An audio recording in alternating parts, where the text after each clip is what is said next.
Ladies and gentlemen, boys and girls, children of all ages, I've got a joke for you. What do you get if you cross a cow with the world's best YouTube creator tool? I'll give you a second to think about it. vidIQ moo. Why am I hearing silence? It's because I'm in an empty room talking to a camera. That might be why. vidIQ channel, load of live streams. Let's do this. vidIQ. vidIQ. vidIQ.com. Well, that really felt weird. I realized that when you're actually trying to tell a joke, you need some sort of feedback, and I didn't get any from my co-host, so that's a bad sign. That will make sense a little bit later why I told you that terrible YouTube-y joke, but we'll get there a little later on in the live stream. My name is Rob. Welcome to vidIQ, the YouTube channel, the YouTube software, the YouTube Learning Academy that will educate you on your YouTube journey. And every single week, we open our doors to all of you to share your YouTube channels and allow us passionate educators to share our knowledge, our wisdom, our expertise that will hopefully help you grow your channel. And as always, I could not do this with a what shall I call you lot this week? A flock of fellow co-hosts. I do want to thank Desiree last week for guest hosting. She will be returning later on in the year with some more live streaming help. But we've got the usual gang in today, which starts with Jeff. Hello, Jeff. Welcome to the live stream. Hey, thanks for having me on again, man. Always a pleasure. We're also welcoming my favorite live streaming co-host, as always, Dan C. Hey, Dan. Hello, that's me. That is you. I'm also going to welcome Dan H, who's stepping in as well, our community manager this week. Hello, Dan. How you doing? Thank you. I assumed we would be a herd, sticking with the cow theme. But Yeah, flock, I guess herd. works. That's what I should have gone with. Yeah, the vidIQ herd. Absolutely. It's a murder of co-hosts. Absolutely. And we've also got in the house as well, Travis, as always. I think I'm just going to say now, Travis, this is your 134th channel audit live stream appearance. Welcome, sir. Cool. I mean, that might be the number. Who would know? Somewhere in that region. It's 2 and a bit years, so that's what I'm going for. Let's do some shout-outs. Dan C, let's start with you. Who are you going to say hello to? A few people, I guess. Let's see. Go on. We have Jukebox, Watts21, Sphinx, Journey Dude, Minecraft Shorts. That's the whole channel name. Wow. Okay, so very committed. He must have at least 1,000 subscribers. Now I want to check, but we'll move on. We'll check later, maybe. We have The Snipe Life, Immature Documentaries. That's a good Now channel I'm name. intrigued again. And then Nelmsy. How's it going? All right, then. Dan H, say hello to a couple more people in the live stream. Absolutely. We'll say hi to Savage's butler, Zenzarius is hanging out. He's still here, Cal still butlering. coaches FX here as well, and Michael Shiro. I'm sure DCU Studios is popping around here somewhere. He never misses a live stream. So thanks to the moderators. And let's shout out one normal blame the lag, something I like to do a lot. And Travis, your turn to say hello to some of our amazing community here. Saw Loser Anna in there. I saw a Russian Prototype. I see Sports Gamer. I see Womper and Jukebox, which is a cool name, and Jack First. And Jeff, you've not said hello to anyone yet, have you? No, not yet. So for me, first up, the one that really caught my attention was somebody named Sizzle Bacon. You got to love that channel name. Yeah. Sizzle Bacon. I like it. We also got Kakashi Plays. And who else do we got in here? Let's see. One more here. Oh, yeah. We got our friend Brendan Sparks is in the building as well. And Fanatech. What's up, man? Whenever you have a channel name such as like Sizzle Bacon or Generic Waffle, it's either one of two channels. It's either a cooking channel or it's a gaming channel, isn't it? Because many gaming channels seem to have food references in their names, like PewDiePie, for example. I'm going to say hello to Pammy Kale. Hope I pronounced your name correctly. The Rapid Doge, Sports Gamer SG, John Gadget, Trish, ASMR, Dad Skills, Blame the Lag, who I think we've just mentioned, and of course, Jack Verse. Welcome to all of you on this wonderful live stream. If you are brand new to this vidIQ experience, do let us know in the chat right now with some sort of hashtag as hashtag new or hashtag newbie, etc., etc. If you are a regular here, then hashtag OG, hashtag one of the many funny references that we probably mentioned in the past from one of our live streams, as we give you a quick 1-minute introduction onto how the next couple of hours are going to work for the channel audits. Welcome to the vidIQ channel audit livestream, where we review your YouTube channels. There are 2 links in the description, one for gaming channels, one for non-gaming channels. Make sure you submit every week as we clear the form after every livestream. Channel audits are 100% free, so please don't send us any super chats expecting to receive an audit. And don't waste your time asking for one in the chat. If there are any alternative ways to get picked for an audit, such as memes, we will let you know during the livestream. If we can't audit your channel today, vidIQ has a channel audit tool working 24/7 for you. If you haven't already installed vidIQ, download it now for free. A link is in the description, and make sure to take advantage of our free 30-day trial. If you submit your channel for audit, expect the following. We are sharing nothing more than our knowledge, our experience, and our passion as fellow YouTube creators. It's up to you whether or not you take our advice. There are tons of links to lots of useful resources in the video description. Make sure to subscribe if you haven't already done so. Share this live stream with another fellow creator who may find it useful. And finally, moderators, thank you for everything that you do every single week. All right, let's do this. And as usual, a bit of housekeeping before we kick this live streaming action off properly. We continue to support the COVID-19 Solidarity Response Fund with any super chats that you may donate this week. They are always very, very welcome. We get around about 1,000 channel submissions every single week, if you can believe that. And we can only audit around about 20 to 30 a week. So apologies in advance if we don't reach your channel. However, what we don't apologize for is the advice that we will give that you should take and apply to your own channel. So whether we are auditing a gaming channel, a quiz channel, a travel channel, when we talk about channel focus, thumbnails, there are many standard principles that you can take from any channel and objectively apply to your own. And with all of that being said, Jeff, Travis, Dancy, Dan H, can you see my screen? Yep, good to go. Then let's audit the first channel this week that is going to look a little bit like this. We are looking at John Hogirl, who is providing us with new music videos every week. And I think I will start with, I'm going to start with, weirdly enough, Dan C, as we were just taking a look at his channel a little beforehand with our new music channel audit knowledge. And we had a couple of things that we were going to point out for this channel, Dan. See. Well, so we've been kind of studying these a little bit. Oh, I caught you a little off guard there, Dan. Just a little. I noticed something like playing in the background all of a sudden. So, sorry, it kind of threw me off. We've been studying this a little bit in the background and trying to come up with some ways music channels across the board can improve. So one of the things that I noticed when we took a look at this channel off of the stream a minute ago was that they've put the word free in front of every single title. And I would wonder what it would look like if they tested putting that kind of maybe later in the title. I kind of feel like you should lead with the type of music it's going to be. I think that's what's going to get people in the door first. Free also would imply that you're kind of providing this music for people to download, I suppose. And maybe free isn't the term you want to be using.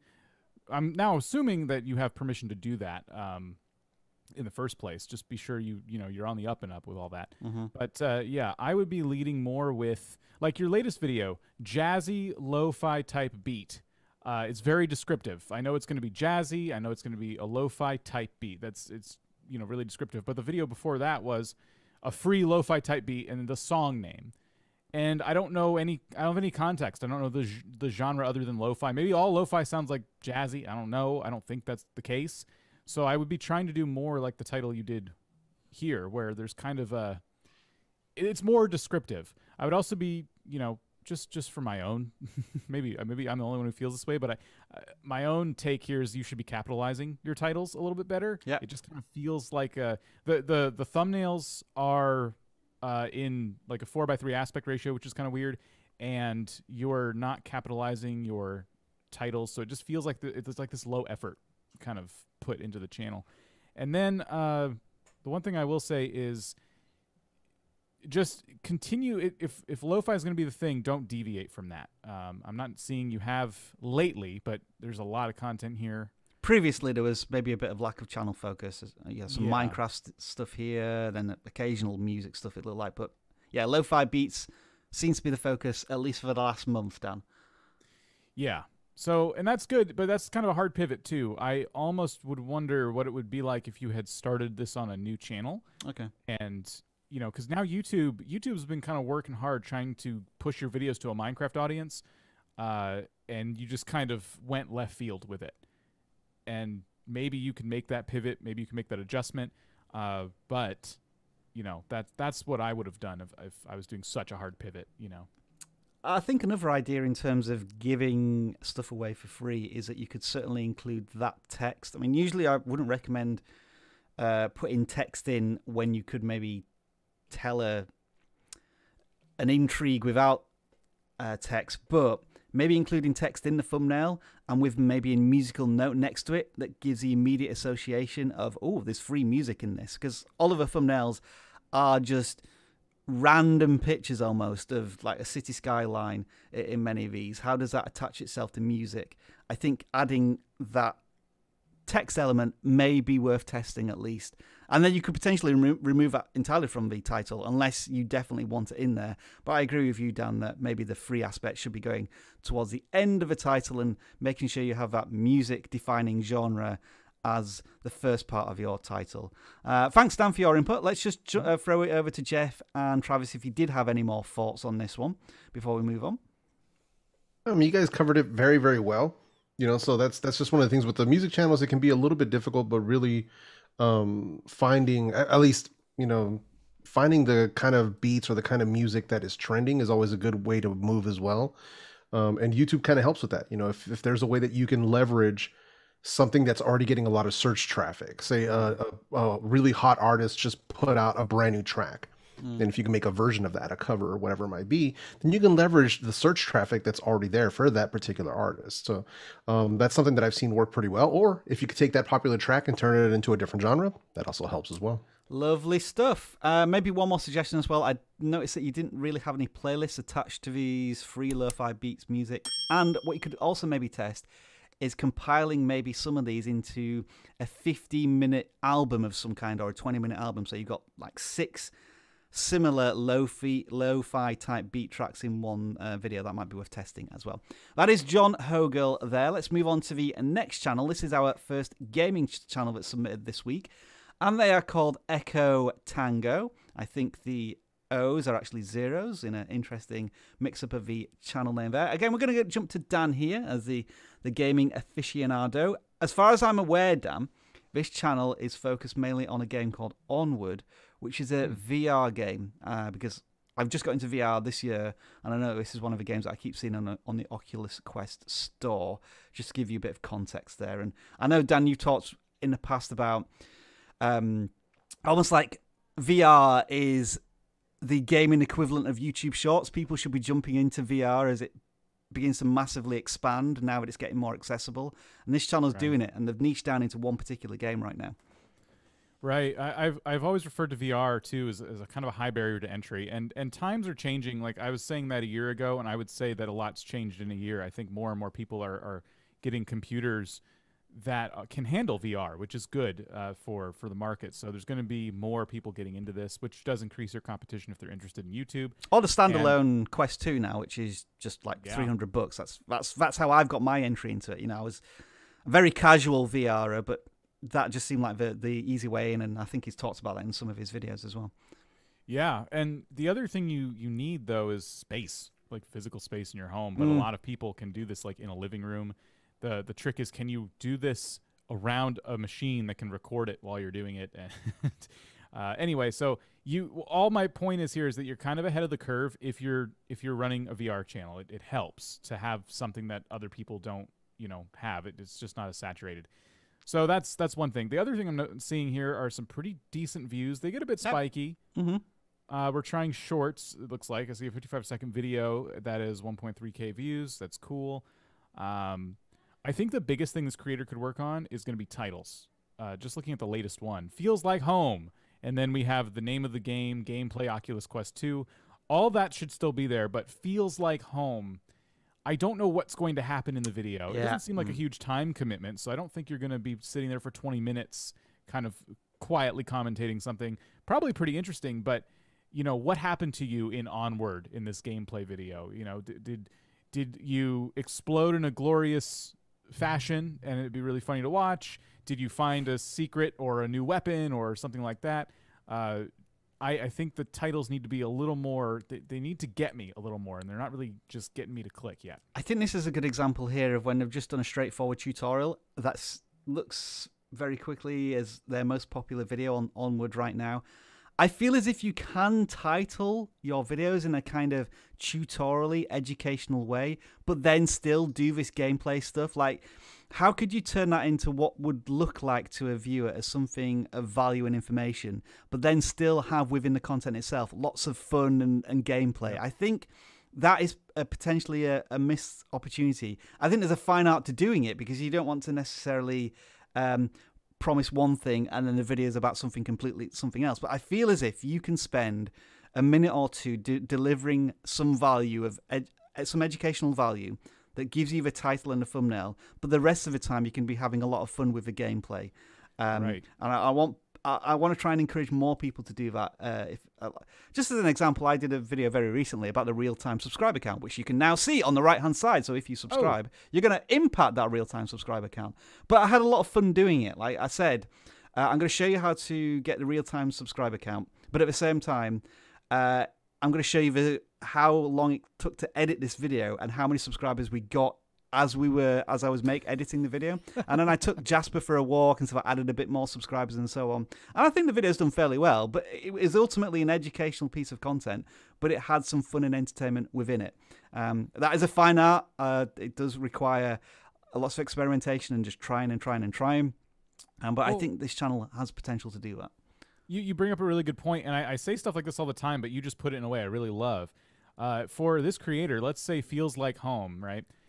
It could be the same exact video, but go back over, watch it again, and see, is there anything you can take that happened in this video that would change this title to teach somebody something? That's kind of what Rob's saying. You don't have to make a totally different video, like, I shouldn't have made that video. Maybe something happened that would make it perfect for a different title, and that could be any of you out there who create Let's Plays on any games. Was there something that happened in the Let's Play where now you can change the title and change the thumbnail to make it seem like, oh, I'm going to learn something. I'm going to get something out of this. There you are. So some wonderful advice there for gaming channels in general. Echo Tango, I think you're starting to make inroads with your channel on this particular game, and we wish you the best going forward. Now, so far we've audited 2 channels, a non-gaming channel and a gaming channel, but we audit channels of all shapes and sizes.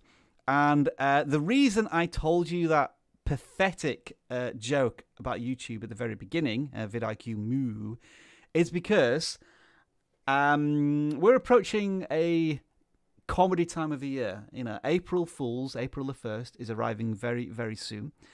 And usually it would be time for pranks and jokes, but we're going to be dead serious this year, because we are once again bringing back our amazing offer of channel audit. So this is not a April Fool's channel audit. Let me stress that. No fooling? No fooling around. If you subscribe to vidIQ, an annual plan, as of right now, not only do you get all of the usual 20% discount for Boost, which gives you access to all of our amazing tools, which I'm going to briefly show you now. Just mouse over here. Going to get full stats on my channel without going to my channel analytics. I can click on the hamburger menu here. We can go to our channel audit, and oh, thank you, we are in the green. Our channel is doing well with percentages going up and up and up. Thank you, Dan. You are welcome. I can look at daily video ideas. I can look at things that maybe are going to help me make my channel. You authenticate your channel with vidIQ. We'll scan it and we'll give you 50 video ideas every single day, Dan. Are you impressed?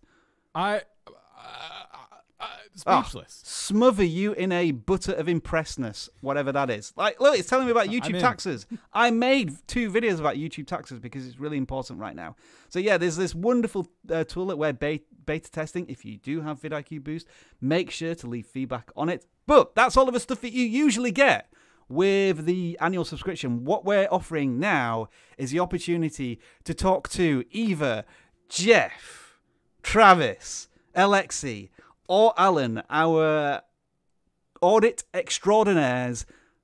Travis, take it away. Why is a channel audit so handy and useful for our community? Well, it's more than what you're seeing here. Some people might be confused and think, oh, you're going to get like this little thing that you guys are doing here. No, this is more than just a regular channel. First of all, you get boosts for the entire year, which includes things like the daily video ideas, which is done by AI, and millions of YouTube channels are being analyzed every single day to tell you what types of videos you should be making. But above and beyond that, you get to talk to someone for way too long, for like an hour straight, about your channel, and you can tell us all the things that frustrate you and the things that worked and didn't work. We'll look at the analytics on your channel. We'll give you some good takeaways, and you'll be able to go ahead and do great things on your channel.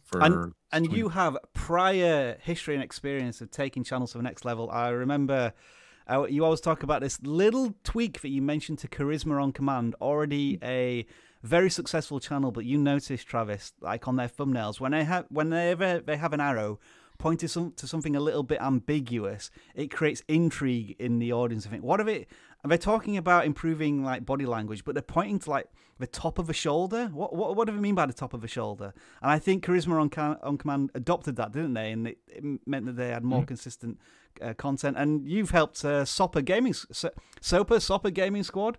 Where were they when you first had your audit? With them? Like 3,000 or 4,000 subscribers, somewhere around there. And now they have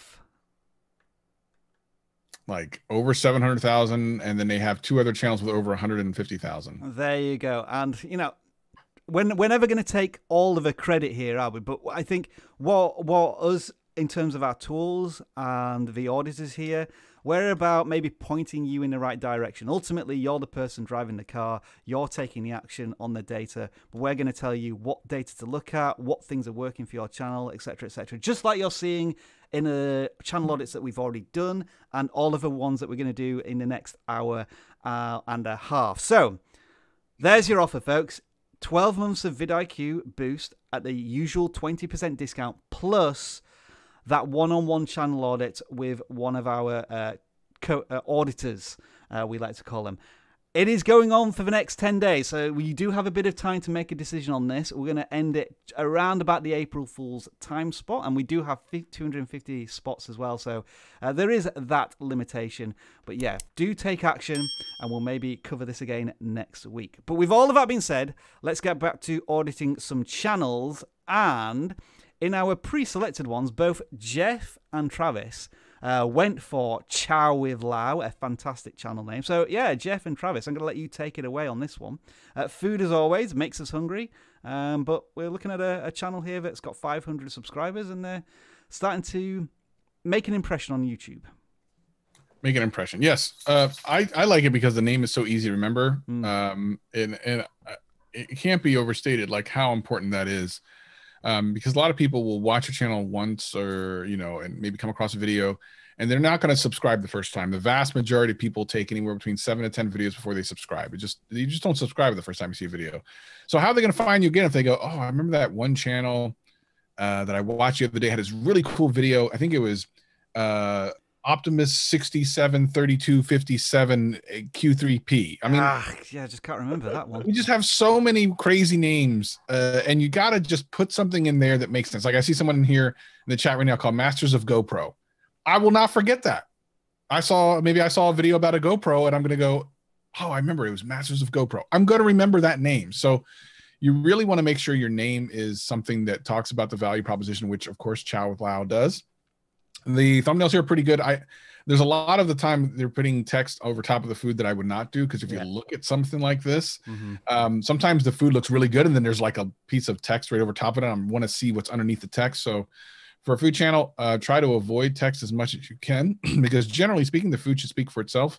But I like how it's saturated. The zoom in on these last couple are really great. Did a video an hour ago. Yeah, so I would these last couple, just take the text off the thumbnails are so good. And then also you want to look at, the retention on some of these. So one thing that you'll want to know is that YouTube's looking at the retention rate of people watching your video. So it's not just having a great thumbnail and title. If someone clicks in and they leave within 10, 15 seconds, you're not going to get promoted. So go in, take a look at your retention graph. We actually have a course about this on the vidIQ Academy. So you'll want to make sure you check that out if you're not really sure how to read a retention graph, and make sure that it stays high for as long as possible, and you'll be surprised at what you can accomplish. Nice little segue there to mention, Travis, that of course the vidIQ Academy is fully included in that boost subscription as well. Jeff, what are your thoughts on this one, unless Travis has scooped up all of the advice?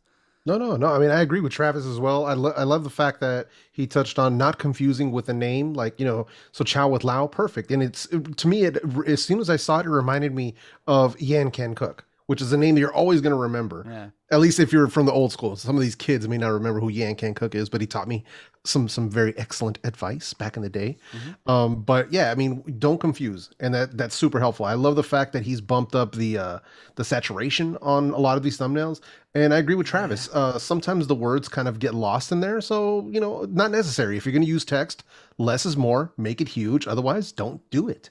But aside from that, I really like what I'm seeing. It's automatically making me hungry, so that's already a win in my book. I think it's just going to be about staying consistent, and I'm not sure what else they're doing as far as playlists or anything like that. Or I didn't do a sort by. I don't know if we want to sort by most popular. We can take a look and see kind of what's working and what isn't. We've got playlists. So they got some playlists going on too already. So nice, this is playlists. Yeah, they're not too big as well. Usually you want to do maybe 10 videos or less on most playlists. Yeah. I would just regarding the thumbnails, I always do this little test. I say to people, okay, so this is a block of your thumbnails. Mm-hmm. If I was to ask you, Jeff, if your eye is drawn to any particular thumbnail, which one would it be possibly out of these? For me, it's going to be the king prawns and tomatoes. Because the text isn't in the way of the food. I'm glad you said that. Yeah, same for me. Like when there's text over something, or the text is too big and it's in every thumbnail, your eyes just get the darting all over the place and they're getting distracted. I was also attracted to this one a little bit. Again, just because the text is structured in a way that it's not obstructing the food itself. But yeah, let's sort by most popular. Are there any particular dishes that are of interest? Oh, what did you spot there? The crispy chili beef, easy and tasty. And look at the way he titled that too. How to make crispy chili. Yeah, the way that people will title stuff. I mean, I know that's what I do. Like how to make pork in an air fryer. Things like that. It's what are people searching for? Make it easy for them and make yourself easy to find. I think I also spotted that chicken dishes in particular tend to be the more popular ones for the channel as well. Yeah, I mean, in the top 12, chicken is in, I think, 7 of them, if not 8 of the videos. So that might be a particular dish that you can focus on there, Lau, with your content. But yeah, I think encouraging stuff. Keep it up. Tweak the thumbnails, maybe the titling. Certainly chicken recipes doing well for you. Also the channel banner as well, I think. This is a worst case of the text is just awful for the channel banner, isn't it? Like, not only is it this weird bright turquoise, but you've put this dreadful what's it called, drop shadow behind it. It just makes it look Yeah, you can have a drop shadow, but it's just this is a bit much. Yeah. So that's something that I would be careful with. And then we want to use like complementary colors as well, if it's going to work, especially if you're going to use a food background. Absolutely. I would definitely, it looks like something he might have made, and maybe he's not a graphic designer, which is fine. Yeah. But this is one of those instances where I suggest this to a lot of people. Use, Fiverr, use Upwork, use one of those places where you can find a graphic designer, throw $5 or $10 at them and let somebody who's an expert knock it out for you. And they'll have your channel looking really professional, just like that. And that is Chow with Lau. Dan H. I'm just trying to give you a few seconds to wake up if you're not following with the live stream a little bit here. You are the Discord champion. Why is Discord so important to our community? Yes, absolutely. I have my Discord championship belt coming in the mail. Hopefully it will arrive soon, but there's no real ETA on that. Yeah, Discord, if you guys are not aware, is a 24-hour, 7-day-a-week chat server where you can sort of follow your interests. And vidIQ has a booming and growing community there where you can get feedback from other creators. You can, talk and chat with other creators, talk about your interests outside of YouTube or within YouTube, and also get access to vidIQ for asking questions or getting support. And one of the major things we do as a sort of give back to the Discord community is every single week we pick a different member of the Discord community who is highly engaged, who is super helpful and is really welcoming to the community. And we give them a guaranteed channel audit within this live stream. Now, this week we did a bit of a giveaway, which was a bit of a mess, but I take full blame on that. But we had a ton of great feedback and a ton of great participation. So this week's Discord audit went to the Golden Labradors, which, yeah, there we go. The Golden Labradors. I knew that was the name. I got it right off the top of my head. And this is a thank you to them for being super active and being super helpful and also being super quick to a giveaway that disappeared pretty quickly. Final question to you, Dan, before I let Travis chime in with the dog channel here. Will you be defending your Discord championship at WrestleMania? Ooh, yeah. Oh, that's good to hear. Good to hear. Travis, we all love dogs. Let's talk about the Golden Labradors. Yeah, I mean, I think some of the first of all, Labrador specific channel that's good. It's not just a dog channel, so it's Labrador. So the the different breeds of dogs, the owners of those breeds tend to be very loyal. And for example, I have Nathan who's a dachshund, and we're just very loyal to him, to dachshunds, and same thing for every type of dog. So that's good. I like that it's just not a dog channel; it's a Labrador channel, which is cool. My dogs play Among Us. I think that's hilarious that they actually tried to leverage Among Us into a dog channel. I can't imagine it made much of a difference, but I think and look at it, the Golden Retriever puppy versus fish on iPad. Now that's going to be cute. My guess is there's probably a better screenshot. Like that would have actually been a better thumbnail. I feel like that right there in one of the rare instances where a screen cap actually might have been better than a pre-made. And I think that's going to be the case for a lot of dog stuff. You're actually probably going to be able to get away with shots from within the actual video being better than some type of fake, YouTube thumbnail. You also have to think about the viewership and what they're looking for. It's similar to like workouts where it's easier to get a human being to do like a workout pose, but like you say, you want to see something in action rather than iPad and dog, but no connection. As you say there, Travis, I think doing something with the dog in motion, doing what you're promising in the title would be more effective there. Having said that, Travis, I do notice that a lot of these videos are shorts, so there is a question of how, is it worth putting a lot of time into these thumbnails? I think that most of the views here are coming from shorts as well. I'll just sort by most popular and see if that is true. Yeah, the top row are all shorts, I think. Yeah, it looks as if every single video that's done well. Actually, look at this. You can see a very clear division here between shorts, which get 500 views or above, and then their long-form content is 200 views or below in most of these examples. So we have already that challenge of a shorts channel or a long-form channel. What do we think this channel should do? Like, should they do long form and shorts, or should they just turn this into a shorts channel? So shorts will work, I believe, for an animal channel. Absolutely. Yeah, you're right. With the thumbnails, it's probably not even worth doing it at all. But yeah, shorts I think would work definitely for animals, because you think about the type of content that is successful in shorts, and certainly animal related content totally makes sense. I think it depends on like what they want to get from this channel. If they just want to, throw up videos that are going to get pretty good views for not a lot of like extra effort, then shorts is definitely the way to go. If you're wanting some more long form content, which may not succeed as quickly as on a short, then you build that. But I think your expectations need to be set for whatever you choose, and certainly you can mix and match. There's nothing wrong with that, but your expectations on each need to be kind of in check, because you're going to see different growth on each. And by the way, just because you make a short does not guarantee anything. Any other thoughts from any of our auditors here? I'm going to assume that silence is a no. We'll move on to the next channel. I did want to add as well that while we were auditing this channel, I did want to bring Jasper in just so he could say hello to everybody. But when I did a test before we went live, he came in and stole a poker chip and some T-shirts. So he's banned from the office right now. I have Mickey on my lap. Does this count? Yeah, absolutely. One little dog cameo here. Let's give a thumbs up for Mickey there. There we go. Is he your wrestling manager? Yeah, absolutely. He comes down with me like Coco Beware used to have the parrot. Like so Frankie. Carry him on my shoulder. Yeah, Frankie. And then he's going to come down and based on his sort of motif, MO, he'll probably just pee on something and then hide in the corner. But I think it'll I guess it's more like Damien for Jake the Snake, where he'll just sit in the corner. Ooh. And then at some point I'll just yank him out and hopefully my opponent's afraid of dogs. A little more wrestling trivia to annoy everyone. Can you remember what the British Bulldogs mascot was called? Matilda. Oh, I thought it was Winston. Oh, no. Well, I Winston. guess you two are right then. There was more than one British Bulldog. So that's right. Yeah, Matilda was the first one because I remember at WrestleMania 4 he attacked Bobby Heenan and he was wearing a straight jacket. Manager. And I think then when the British Bulldog won the Royal Albert Hall Battle Royal, then he brought down a Bulldog called Winston. Anyway, we can chat about this after the live stream. Let's talk about this channel, which is Motorsport Chat. I'm going to congratulate you on the 200 subscribers you will hit by the end of this live stream. I think this was another one chosen by Travis. So, yeah, Travis, let's get you chiming in on this one.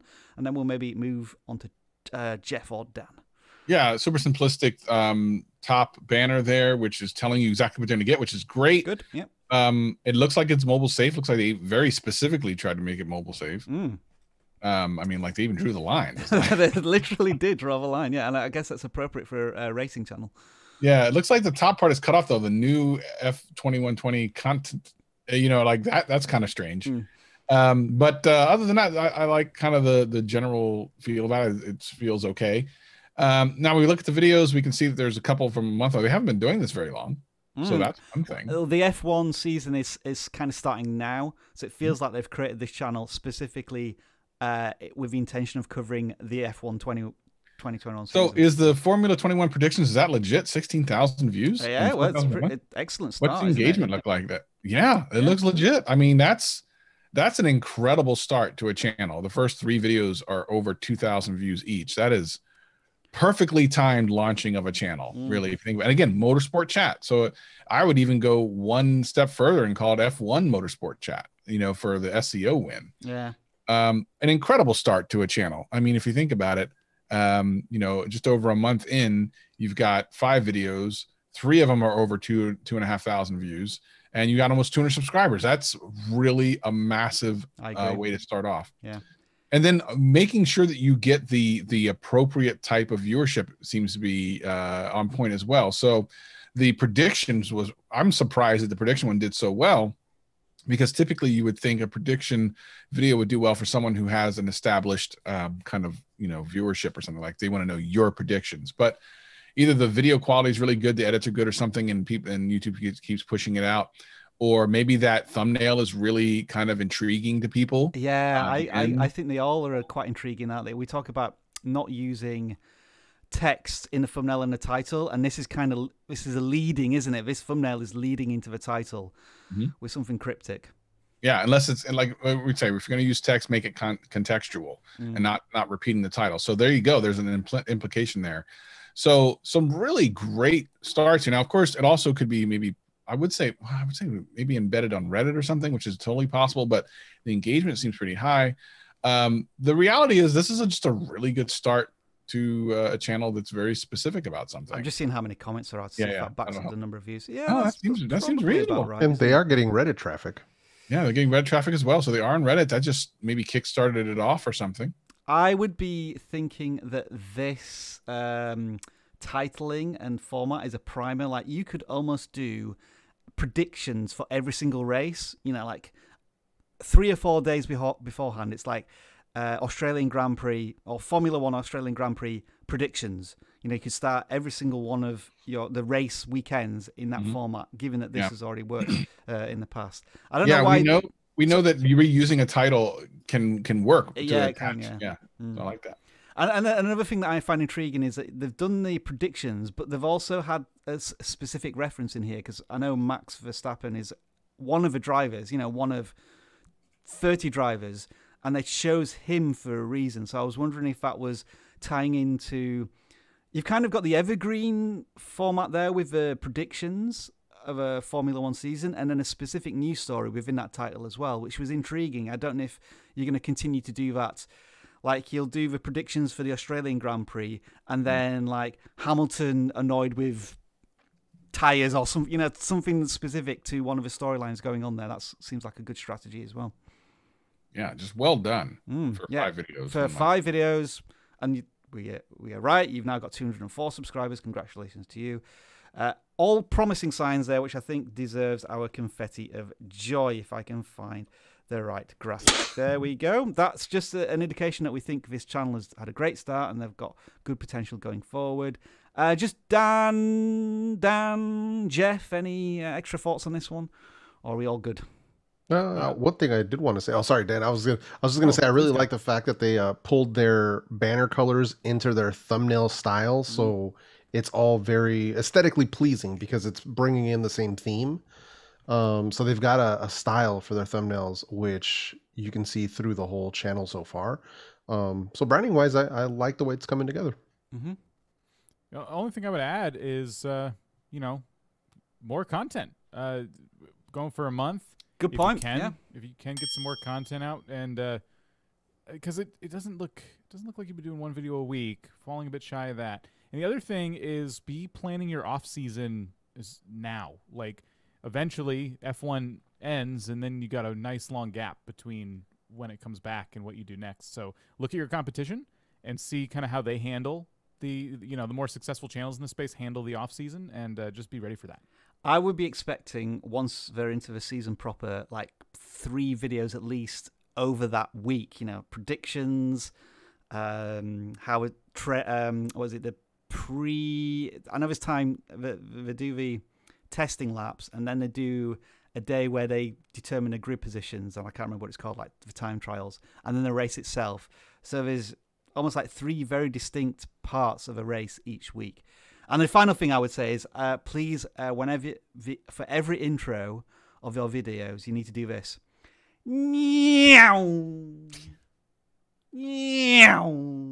That's my advice. I think that's going to hook people in every single time. Dan, H, what did we do this week on Twitter? Yeah, absolutely. This, I'm sure, was a favorite of Rob Wilson, since he tends to like to do these in a segment of the show that we don't talk about publicly. But in honor of March Madness, which is going on right now, and, we're always trying to capitalize on trends, something we tell you guys to do, we asked all the people on Twitter to create their YouTube versions of March Madness participants. Nice. I believe the one we set up was the Syracuse Sub for Subs. Shout out to Syracuse University, not my alma mater, but in the state of New York, and the alma mater of Carmelo Anthony. And yeah, we gave out a free channel audit every single Monday based on your answers to a contest. And this is the winner of this week's contest. With the Redmond retention. But I want to read out some more here, because we did have some fantastic ones. I'll just read out one from, obviously, Master of GoPro was well into this. I don't know what it means by toilet trending. I don't think that's a team, but like we had the Waterloo Watch Time and the Copyright Crocodiles. Jeff, I'm just going to scroll down. Can you just read out a couple here? Or not, Jeff? Sorry about that. I was muted. All right, there we go. So what do we got here? We've got the Los Angeles Deep Fakers, the Los Angeles Clip Shows, Virginia Vids, and the Play Button Strikers. Yeah, the Virginia Vids. You do have to say that one very carefully. Travis, yes. Can we get some from you? I don't know what that one says. Let's see. The Time Wasting Wanderers, head coach. Hey, come on. The Colorado Uploads. And the Let's Play Lakers. So is it this one? Yeah. Does anyone know how to pronounce that? The Lupijana Inconsistency. Dan H, let's have some from you. That was a tough one. Yeah. We got the Vancouver Highlighters, since, they don't have an NBA team anymore in Vancouver. The Clickbait Cavaliers, probably out of Virginia as well. And the Richmond Reactors. Gotta like that one. I think this is safe for broadcast on a live stream. Whenever I create a fantasy team, I always call my team the Vancouver Moose Farts. I just think that's that's most appropriate for where I live. Oh, Dan Courier sent one. Dan C, what about you? Yeah, let's see here. The Royal Clickbaiters, Team Crispy, Denver Demonetization Squad. We got one from Roberto Blake there. Yeah. Denver Demonetization Squad. What's that? Trending Tri-Tips. Yeah, there's a lot of good ones. But as you say, getting back on topic, it was we went for there was two, the Albuquerque Analytics and the Redmond Retentions. Maybe we'll do some more of them in the live stream extra, if you know what that is. And so the channel we're auditing, is it this channel? I'm trying to get myself. Yep, this is right, isn't it? Yeah, it's just they've got a different channel icon to their channel. So yeah, he's got 2 channels. He's been experimenting. I know this is the newer one, and he put a lot of effort into this one, so I figured this is the one we should spotlight. Yeah, so Jeff, just first impressions on this channel. I beg your pardon. Whoa. First impressions is Mickey that does not like this channel, clearly. Yeah, right.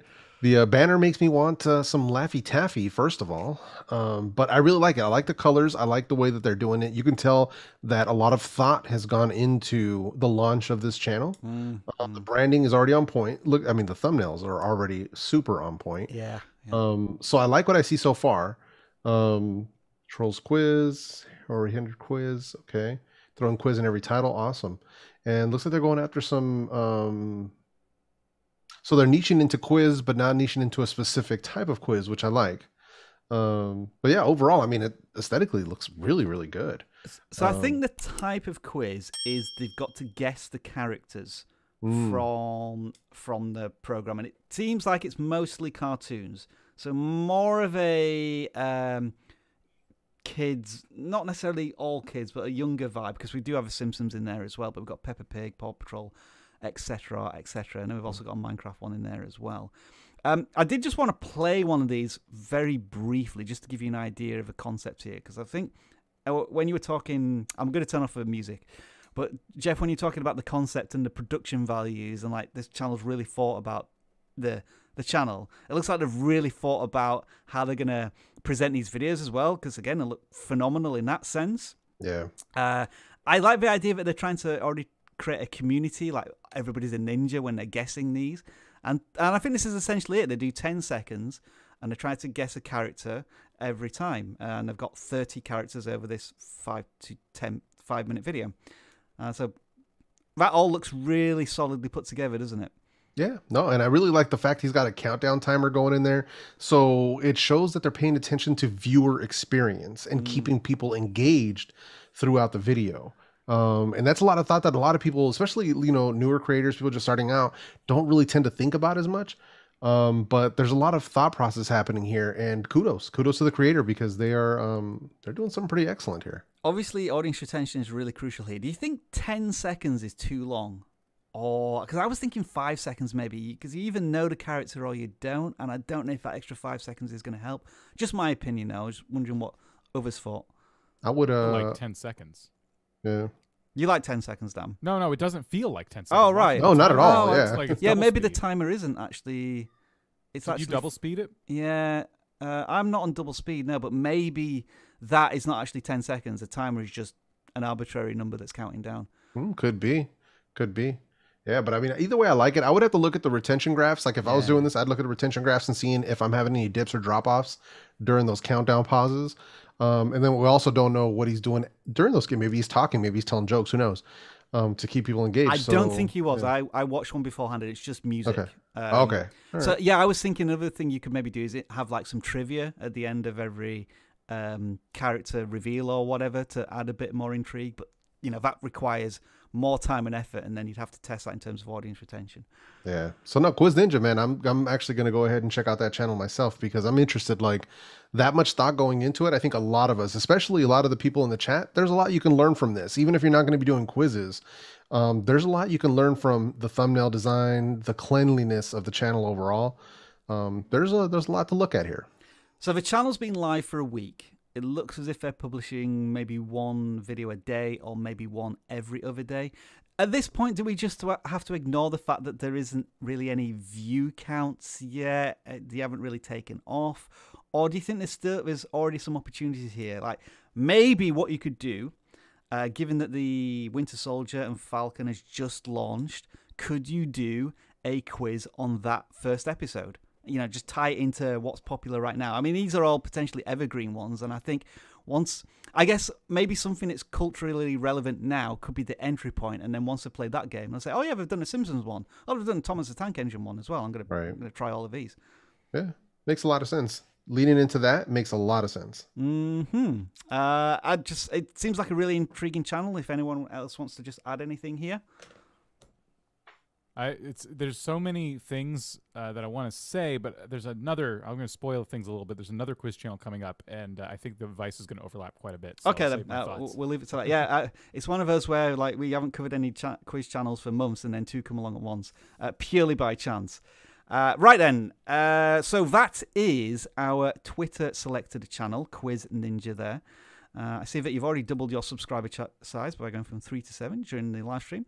But we're going to hang around on Twitter for a little while longer because you may have seen at the beginning of this live stream, you saw memes of the week. And that is where during the live stream, we have a picture of one of us and you screenshot it and then you turn it into something hilarious.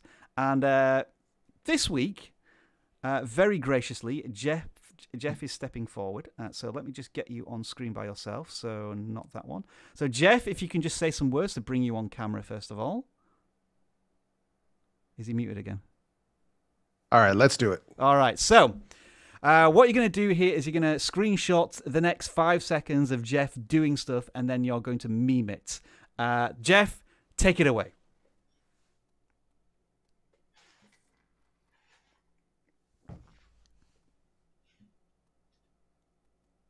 All right, Jeff, thank you very much. Folks, get those screenshots. Start memeing Jeff. We will return to hashtag channel audits in about half an hour on Twitter. Make sure to also include your channel URL so that we can find your channel if you produce some hilarious clips of Jeff. Right, let's go. This is going to be a disaster. Yeah, let's go to the next channel that we're going to audit then. And where am I in my list? I think actually, Dan, you are right. We're actually onto our other quiz channel. So let's talk about this second quiz channel that we're going to look at. You picked this one. Yeah, just over 1,000 subscribers, so a little later on in their quiz journey. What have we got here? Yeah, I saw this. I'm like, this is really cool. Like, again, just like that last quiz channel, too, we saw a lot of really good channel art. I will say that their banner in particular is going to get cut off on mobile. So it is, yeah. If that matters to you, something to tweak there. And if we take a look at the videos, the sheer amount of videos is again, substantial, almost one a day. It seems like. Oh, you drew the lines there? Yeah, just to show you where the cutoff might be on a mobile. Yeah, but the views feel pretty consistent, you know, several hundred views per video. The one thing that stood out to me, and it kind of felt that way on the last channel, but the last channel has done a little bit more with colors. Thumbnail wallpaper on this channel, I think, is going to be kind of an issue. I know that there's not a lot of reason to make these thumbnails too dissimilar from one another, but sometimes they feel so similar because the colors don't really shift a lot that I think your audience may miss some of these videos in their feed because they might feel like, oh, I saw that quiz one, you know, the quiz already. Yeah. And maybe you disagree with that, but you might want to test out some thumbnail styles because I would say if I had to pick between the two channels, I do feel like that last quiz channel, I'd like their thumbnail style better. And it's subjective. That's just how I feel. I guess, yeah. What you could say is that like sports might have a particular style, whereas where you do like a decade of something. Because I was just looking at this one here, the 80s trivia. There's very distinct thumbnails there, and maybe that has more of an impact, as you say, to differentiate up the different genres and stuff. Although they are kind of going through an evolution in thumbnails as well. There. It's just the yellow background. Sometimes I don't notice that the faces on that background are changing because they're all done in the same style, and it's always a yellow background behind all of them. So maybe just that simple tweak. Yeah. I am curious about what their most viewed videos are, but there's two things I want to look at. Yeah. One thing I want to look at is their community tab because I kind of noticed something. Ooh. All right, let's have a look at the community tab here. So I've become a big advocate for the community tab. I feel like the community tab is having a moment right now, and I personally believe it's about momentum. It's about posting on there as often as you can, within reason. And I think the more you post, the more you'll see the audience around your community tab grow. Because when someone interacts with your poll, they're going to get pushed more of your polls, and I think it just kind of spreads from there. I've seen a lot of success with my own experiments. But what you're doing with the polls, I think you're approaching them the wrong way. I think what you're trying to do is gain some audience feedback, from your current audience. And that's cool. We do that, But so far, you're a quiz channel, but I haven't seen any polls that are quizzing anybody. Yeah. And I think the videos themselves are multiple choice. So it leads naturally into like taking one question from each of these trivias and putting it as a question, because people love answering questions in the community tab. And I think that association with the quiz and then your channel name, whoever's answering them will think, oh, this is actually a trivia channel. Oh, let's look at one of their videos and play this a little more. Yeah.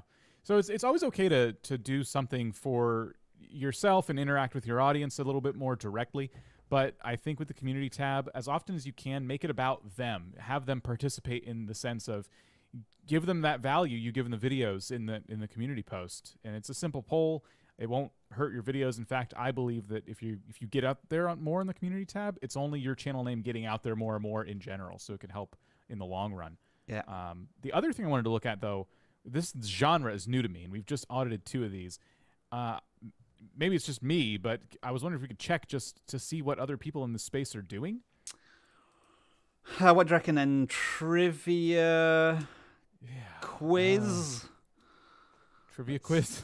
I know that's just the same. A little redundant, but... Yeah, saying the same thing twice. The quiz channel. Okay. Yeah, so they were scooping up a lot of stuff for Trivia Channel from a few years ago. I think this has been a thing for a while, but... Okay. The video length is popping up now, so I'm noticing they're 10, 20 minutes, some of them. Because one thing that stood out to me in the last quiz channel was how short the videos were, and I thought if I were sitting down with my family for like a game night and I wanted to turn on like a quiz, every 5 minutes if I have to go to the next one, I would be a little frustrated. So these being a little bit longer, I wonder if you were to compare the 2 in terms of retention.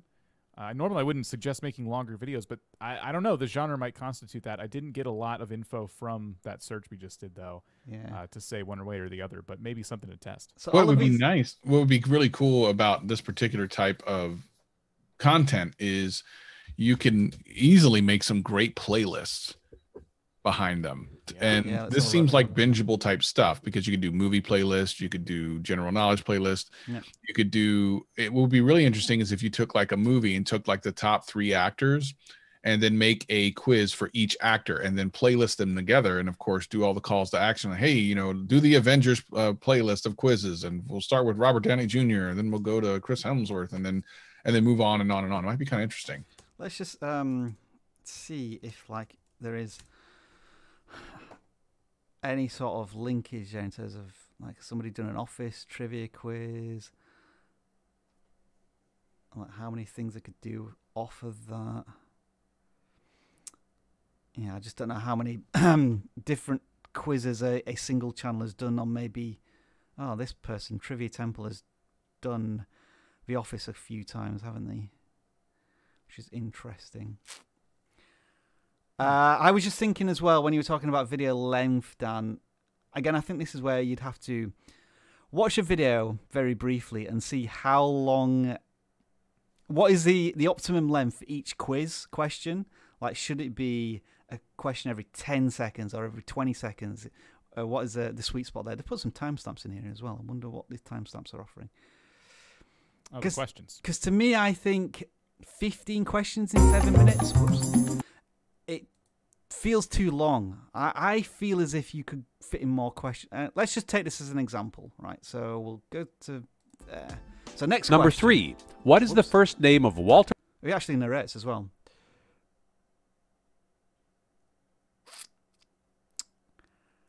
So, like, I already know the answer. I'm done. I've answered the question. Next one, please. Yeah, but see, that's the question. Is like some people need more time. There's going to be some where you're going to be looking at it and be like, you know, Yeah, that seems appropriate. I don't Reckon- know. Like, you know, what's going to give the answer to this is the retention graph. Exactly. Yeah, that was 25 seconds. That question. So yeah, you're right, Travis. I think I'm wondering if there are. You know, it'd be interesting to see if there's spikes here. Like how often do people jump to the next question, And I, as you say, Dan, I think if you're answering these as a family, then you're going to want more time between questions. There's lots of interesting nuances here. It really depends on the audience, and I think a channel like this would require a lot of testing. I would also love to know if this genre would be good for live streaming. Like, could you do like a quiz night for like an hour? Yeah, might be a lot of work, but who knows? A lot of people could turn out for that. Especially during the last year, I know people doing this on TikTok and Periscope when it was still a thing. They were doing these quiz nights. Live stream quiz nights, and also YouTube Shorts. I'm wondering if there's an opportunity there. Although I'll be really thinking just experiment on a separate Shorts channel here. I think for quiz trivia. But yeah, there's lots of interesting things there. Lots of a community tab, video length, thumbnails. Again, a channel I think has some very encouraging progress. Already hit 1,000 subscribers. Yeah, good one to talk about there. Absolutely. Well done, channel. Yeah, folks, if you are enjoying, shall we give this one a confetti of joy as well, Travis? Yes. Yeah. All right. Done. Confetti delivered. Folks, by the way, if you are enjoying this live stream, do make sure to give it a thumbs up and a like. It really is appreciated. If you want to subscribe and tick up our number, as you can see, we're at 833,537. Can we get this up to 600? 833,600 by the end of it. I'm not saying just subscribe for that reason. I mean, if you've enjoyed this live stream and you want more value, then please press that subscribe button. Even though I've said recently subscribers don't mean a thing, it's getting close to 1 million subscribers and I want that gold play button. Yes.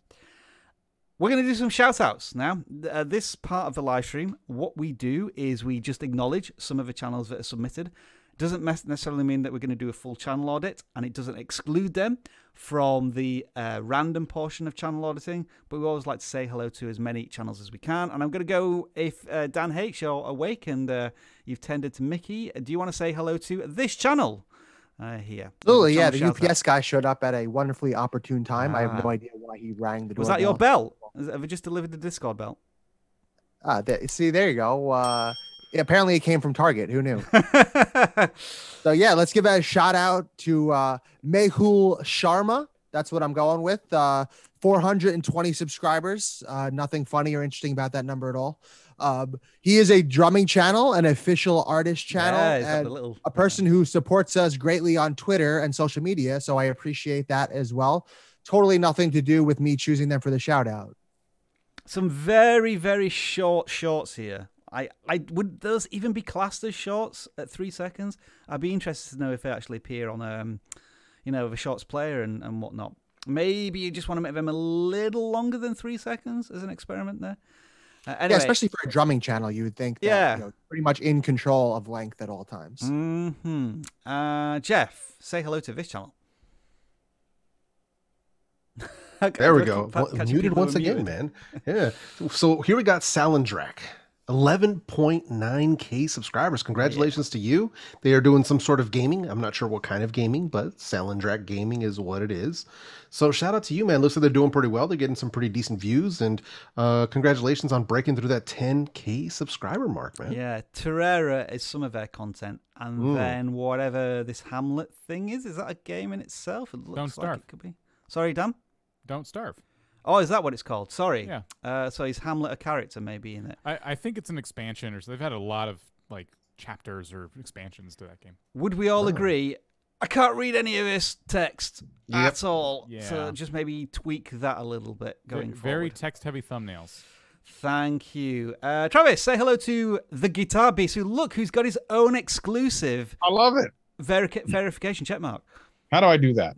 How do I make that happen online? We do a verification check mark. Looks better than the one they gave us. It's true. Yeah, true. Yeah, Guitar Best Beast King, 735 subscribers. A lot of shorts lately with some pretty good views. Yeah.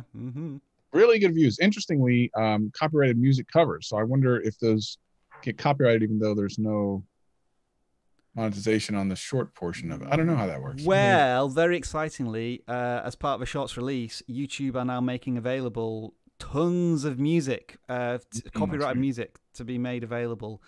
So hopefully that's going to help channels just like this make content without worry of copyright claims. As you say, monetization is a different topic.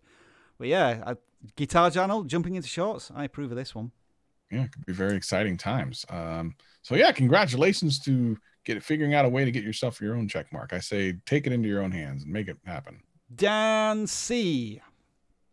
Apple Army. So I'm assuming a channel all about Mac and Apple products. Should be. It should be. Now as we look at it, it looks like a meme channel, like someone memeing Windows and different tech things meme there. channel, yeah. Yeah, the Apple Army. Well, I think if we usually just give like a quick piece of advice for shout outs, I would say that there's a lot of inconsistency. Something you kind of need to look into. I see some Nintendo Switch videos, some Windows videos, some Apple videos. So I would try and get yourself decided on what you want to cover, because tech needs to be niched down a bit more than this. But you look like a relatively young creator. Welcome to YouTube. Seems like you're probably pretty new to the platform, and a lot of content here. Probably learned a lot already. I'm seeing vertical video formats stuff, but not shorts. So just make sure you're filming in the right landscape if it's going to be long form video. And just this is a very good example. What's happening with the capture card? Like, are you doing a tutorial? Are you showing us reviewing a capture card? What's it called? And where is said capture card in the thumbnail? Just think about that the next time you're making a video and convincing people to click on that video. I'm going to say hello to the Gamer Latte. You have 46 subscribers right now. Surely you'll have 50 subscribers by the end of this live stream. You've been on YouTube for 3 weeks. I'm already enjoying your thumbnail style with like the purple theme, and then there's definitely the gaming graphics on the left-hand side. You might want to tone down the text a little bit. There's just a bit too much, and maybe have different colors to emphasize things that you want to say in the text. Like this one is going in the right direction. Maybe you've changed the color of best or something, but I still think there's a little bit too much text there. Dan, this channel's playing Starview Valley, which I know are a huge fan of, or have Best been game in the past. And yeah, for a channel with under 50 subscribers, you've already had some great breakthroughs with several videos getting 300 plus views. I would imagine you've got 1,000 subscribers at this point. You're going to hit for 50 subscribers by the end of the day. Keep it up. Well played to you. And I think we'll do this last one all together, all at once. So we'll say a sentence each, and we'll start with Travis. Atypical, which we've seen before. We saw him a couple weeks ago. Jeff. Hey, they've got 462 subscribers, so hopefully they will see 500 subs before the end of the week. Dan H. Thank you guys for having me here. I have nothing particular to say about this. Dan C. I like their thumbnails. I like all the different things they're trying in all their different thumbnails. They feel a little bit busy at times, but I think overall I do like these. And I like the fact that you are clearly a challenge variety channel. So you're doing many different challenges, like 100 new habits in 24 hours, or new puppy controls your life for 24 hours, or like reliving every month of 2020 in one day. Like all of these interesting nuances, which means that you can jump through many different topics and themes. And you've got a healthy community as well, at 200 to 400 views for your channel. So well done to you. Atypical. And yeah, I thought we did we do a channel audit on this channel a couple of weeks ago, or a shout out? You are right, Travis. I have memories a little bit of this channel, and the thumbnails are fantastic. That brings to a conclusion the pre-selected channels for this week. Now we go into the random stage of this, where this ball picker is going to decide your destiny, whether or not you're going to be chosen as a channel to be reviewed. So let's just check the numbers here. We have 400 non-gaming channels and 460 gaming channels.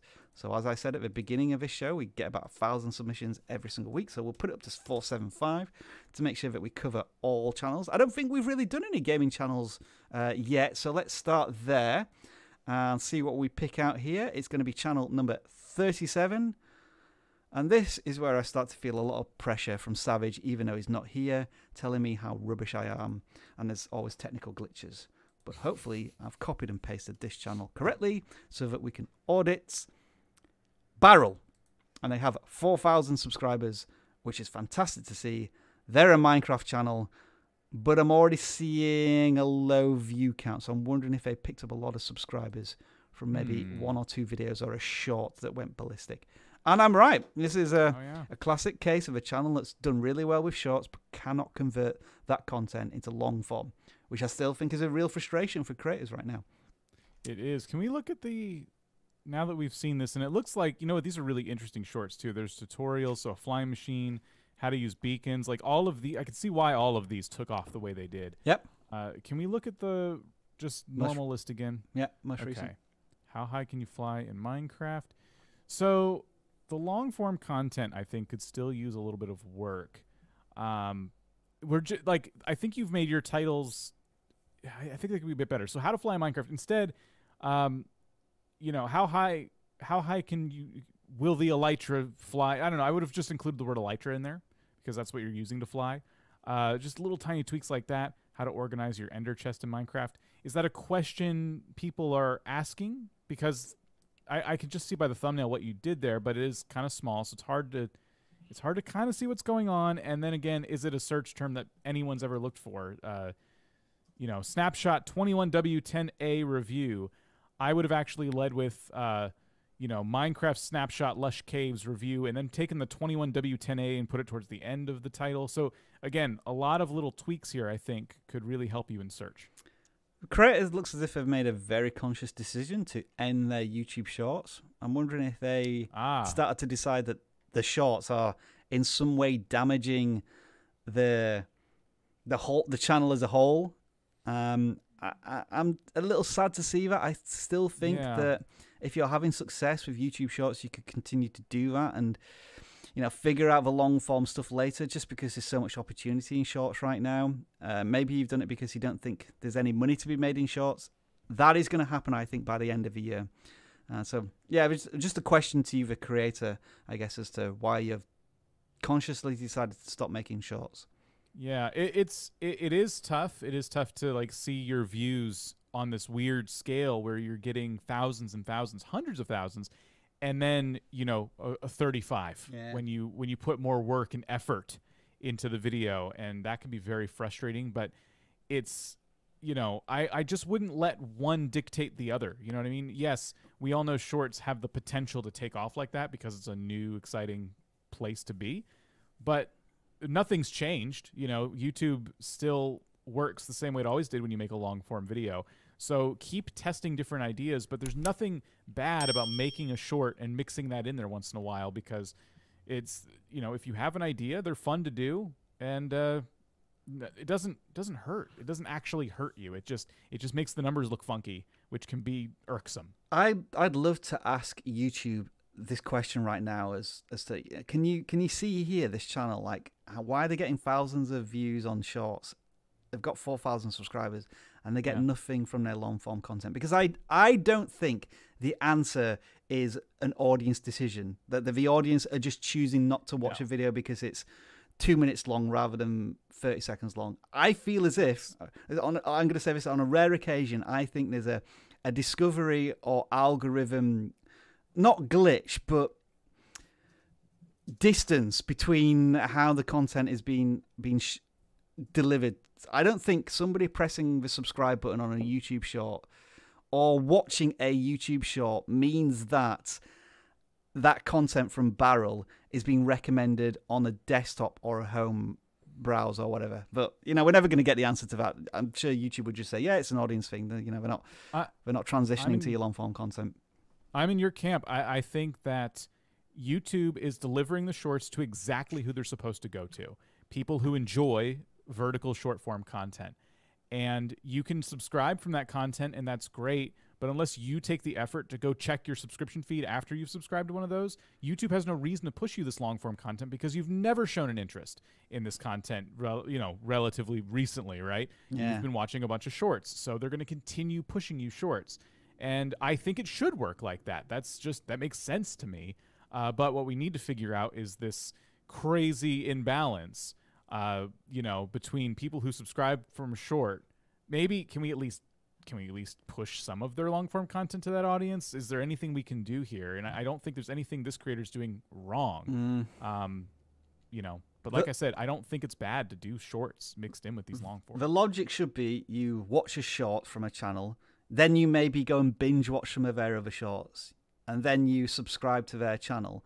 That should be enough of an indicator for YouTube to recommend some of the long form content. And again, we're into conspiracy theories a little bit now, but I've seen this so many times that a channel gets hundreds of thousands, if not millions of views on their short form content, and then they don't get any views from long form content. I mean, and Jake Feldman, he's spoken about how he's hesitant to make long form content because he doesn't know how that's going to impact his channel.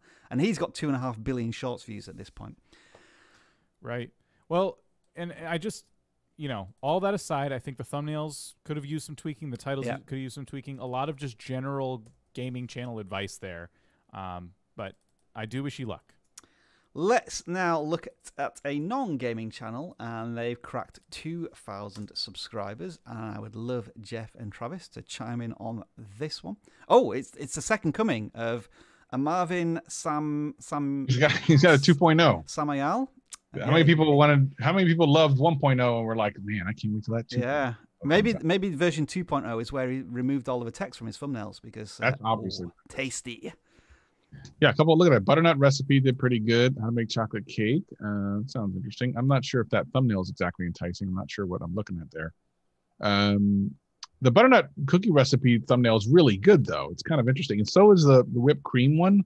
I mean, man, they look so good. I wonder, were these photos that you took? They look very stylized. Because then I see YouTube Live, which is a silhouette. I don't know. It feels like some of these thumbnails may not have been taken by the creator, and you just want to be careful about that because technically, you can get a copyright claim for a thumbnail because it's a copyrighted image potentially. Now, will it happen? Probably not, but still. So let's find out, Travis. So I'm going to look at. So this is the thumbnail for the chocolate. Looks incredible. We'll click on it, and then let's see what the end of the chocolate I'll looks go like. to the end of the video. Sorry for ruining your watch time by doing this, but no, I want to see. Does it end up looking that good? So the end result doesn't quite match the what was promised in the thumbnail. Wait, what's going on there? I'm confused. That's bacon on the top? Yeah, I thought that as well. Maybe it's just chocolate chips or something. Let's go back. Yeah, I mean, it's a nice looking piece of chocolate ice cream, but it's not that. I mean, obviously that was, but still, Sorry, my internet's going really slow. It's just refusing to really play the video. Yeah, I'm curious. But anyway, so I would, try to avoid that. I guess I kind of get it, right? So look at how many views those get. Because of course, people look at the thumbnail and go, wow, I want to make that. And then if they make it to the end, they're like, wait a minute. Hang on. What just happened? Hang on now. But it's got a lot of, there's no thumbs downs, which is pretty amazing. Yeah, I don't know. That's how the thumbnail should look. Put it that way. Let's just sort by most popular. Is there a particular type of dessert that's appealing more than anything else, or not? Because you've done some non-dessert recipes as well. Yeah, I mean, so it seems like there's a bunch of them that kind of pop up, and it really feels like it comes down to the thumbnails. But it's kind of suspicious. Here's why. So many of these, and this is why I think there might be some pay behind some of these. So many of these have over 1,000 views and no thumbs down. That just doesn't happen on YouTube. It's just not a thing. It's not a great. I mean, there is some. That looks like proper engagement with 300 likes. Yeah, but one dislike, 3,500. Listen, this is YouTube. People will do it just to do it. So I'm a little suspicious of some of these views. I'm going to say. Check the comments as well. See what the feedback is there. Yeah. No, that seems about right for 2,000 views and a cooking recipe. Yeah, it's just strange. I mean, listen, maybe you have a lot of people that just love you. I guess I don't know. It just seems suspicious to me. So what we're saying here is, if make sure the thumbnails do associate with the final product. You know, you're not just taking stock images or something and then making it. And is there a particular... I mean, because you have this vegetable rice one here, which seems to be performing a lot better than the dessert stuff. Oh, no, the dessert stuff's doing well as well. So there is a general mix of stuff. I don't know where the cricket match comes into it. That seems very random. That was just plonked on the channel 6 months ago. Yeah. And then there's a YouTube live there. I guess just testing live streams. Yeah. So yeah, I mean the view counts are very healthy for the channel size. I think Travis, you're just wondering how they're coming to be on the channel. Yeah. Not that we're saying it's you're buying views. It could be that you're externally sharing this, which then really makes the engagement counts seem a bit skewed here and there. Any thoughts from anyone else on Amavin Samial 2.0? Other than maybe tweak the thumbnail as well, because we don't know what the channel's about from the thumbnail, from the channel banner. Yeah, definitely the banner needs to change. I think the name of the channel is going to be a bit tough to recall. I know a lot of creators like to put, if they can't think of a name, they just put their own name, which is fine, but you want it to relate, I think, to cooking or baking in this case. Mm-hmm. Let's move on then, shall we? And make fun out of Jeff. Let's see what we've got in the live stream channel audits. I'm going to refresh. There's some good ones. Let's hope it's all safe for work. All right. Is that a Transformer reference? Wow, that's awesome. Yep. That's a great one. You like that one? That's an awesome one. The guy forgot his role. There's some good ones. That's a good one from DC Universe Studios, Batman, Superman. Well, it doesn't matter for us. We don't monetize our content, so we can get away with that one. Oh, nice. There's some good ones this week. We have to do most of these, I think. Nice. I would click on that one, but I just don't want to get political. Really. The Aliens one is really good. Sorry, Dan. The Aliens is so good. It's a throwback to a Giorgio Tsoukalos Aliens meme. Yeah. I don't understand. I mean, it's brilliant. Don't get me wrong. These are good. A bit Monty Python there, but I love it. Yeah, I was gonna say we're gonna have to pick some. I think there's plenty to go through here. So, oh blimey, look. they're all coming in now. Oh no, they're all coming in now. Hang on. So you two like this one, right? The Transformer one. This is really well done. Let's start then with Anthony Levine. All right then, 30,000 subscribers. Awesome. I think we clearly know what your channel is from your channel banner and your thumbnails. A sneaker channel for actual sneaker fans. Is there a lot of fake sneaker channels then? Yeah, it could be trendy. There could be like trendy sneakers or whatever the hottest drops are or things of that nature. And they could be what they're doing as well here, but overall, man, I'm liking the cleanliness. You got to admit, there's something to be said for somebody who knows how to take a good picture, and just having that picture as the thumbnail, no text. Yeah, so it kind of makes me a bit envious because these thumbnails are relatively simple to take. You're just taking a picture of somebody's shoes. It's probably actually going through Photoshop a little bit or something, and you're bumping up the vibrancy. Yeah. But man, I wish I could make thumbnails that were as consistent and as simple in their setup as these are. Yeah. No, for sure. I'm the same way. And I do, for my own thumbnails, I do product photography as well, but I do use text. But these are just very, very clean. So I like it. And even the triple one there, where they did the rule of thirds, the copper drop, I like the way that kind of looked. I might have done the shoes in a vertical to kind of get more of the shoe in the third, but either way, man, this is some excellent stuff, at least as far as thumbnail work is concerned. Here's an interesting conundrum here, though, Jeff. Right, all of these have no text, and they're getting like 5,000 to 10,000 views. Mm-hmm. One with text in, 30,000 views. Yeah. Now there is, I guess, a compilation of trainers in this one. Yeah, and it's a buyer's guide, which is a little bit different. Yeah. I thought it was Jeremy for a second then. Do you think that looks like Jeremy? It's like Jeremy Vest's cousin, right? Bit of a throwback there. George Vest's little cousin. Yeah, no, Buyer's Guide is always going to do like a top 4, top 5s. They just work like a listicle style thing, and sometimes top 5s or that kind of Buyer's Guides won't get you a bunch of views up front. But man, on my channel, those things burn for 12 to 14 months. So yeah, it's a good way to have steady views coming in, steady subs, and if you're doing affiliate stuff, steady income. I think this creator might want to test those formats a little bit more in terms of Buyer's Guides. I think Versus would be really interesting 100%. on this channel as well. Versus would be great. Yeah.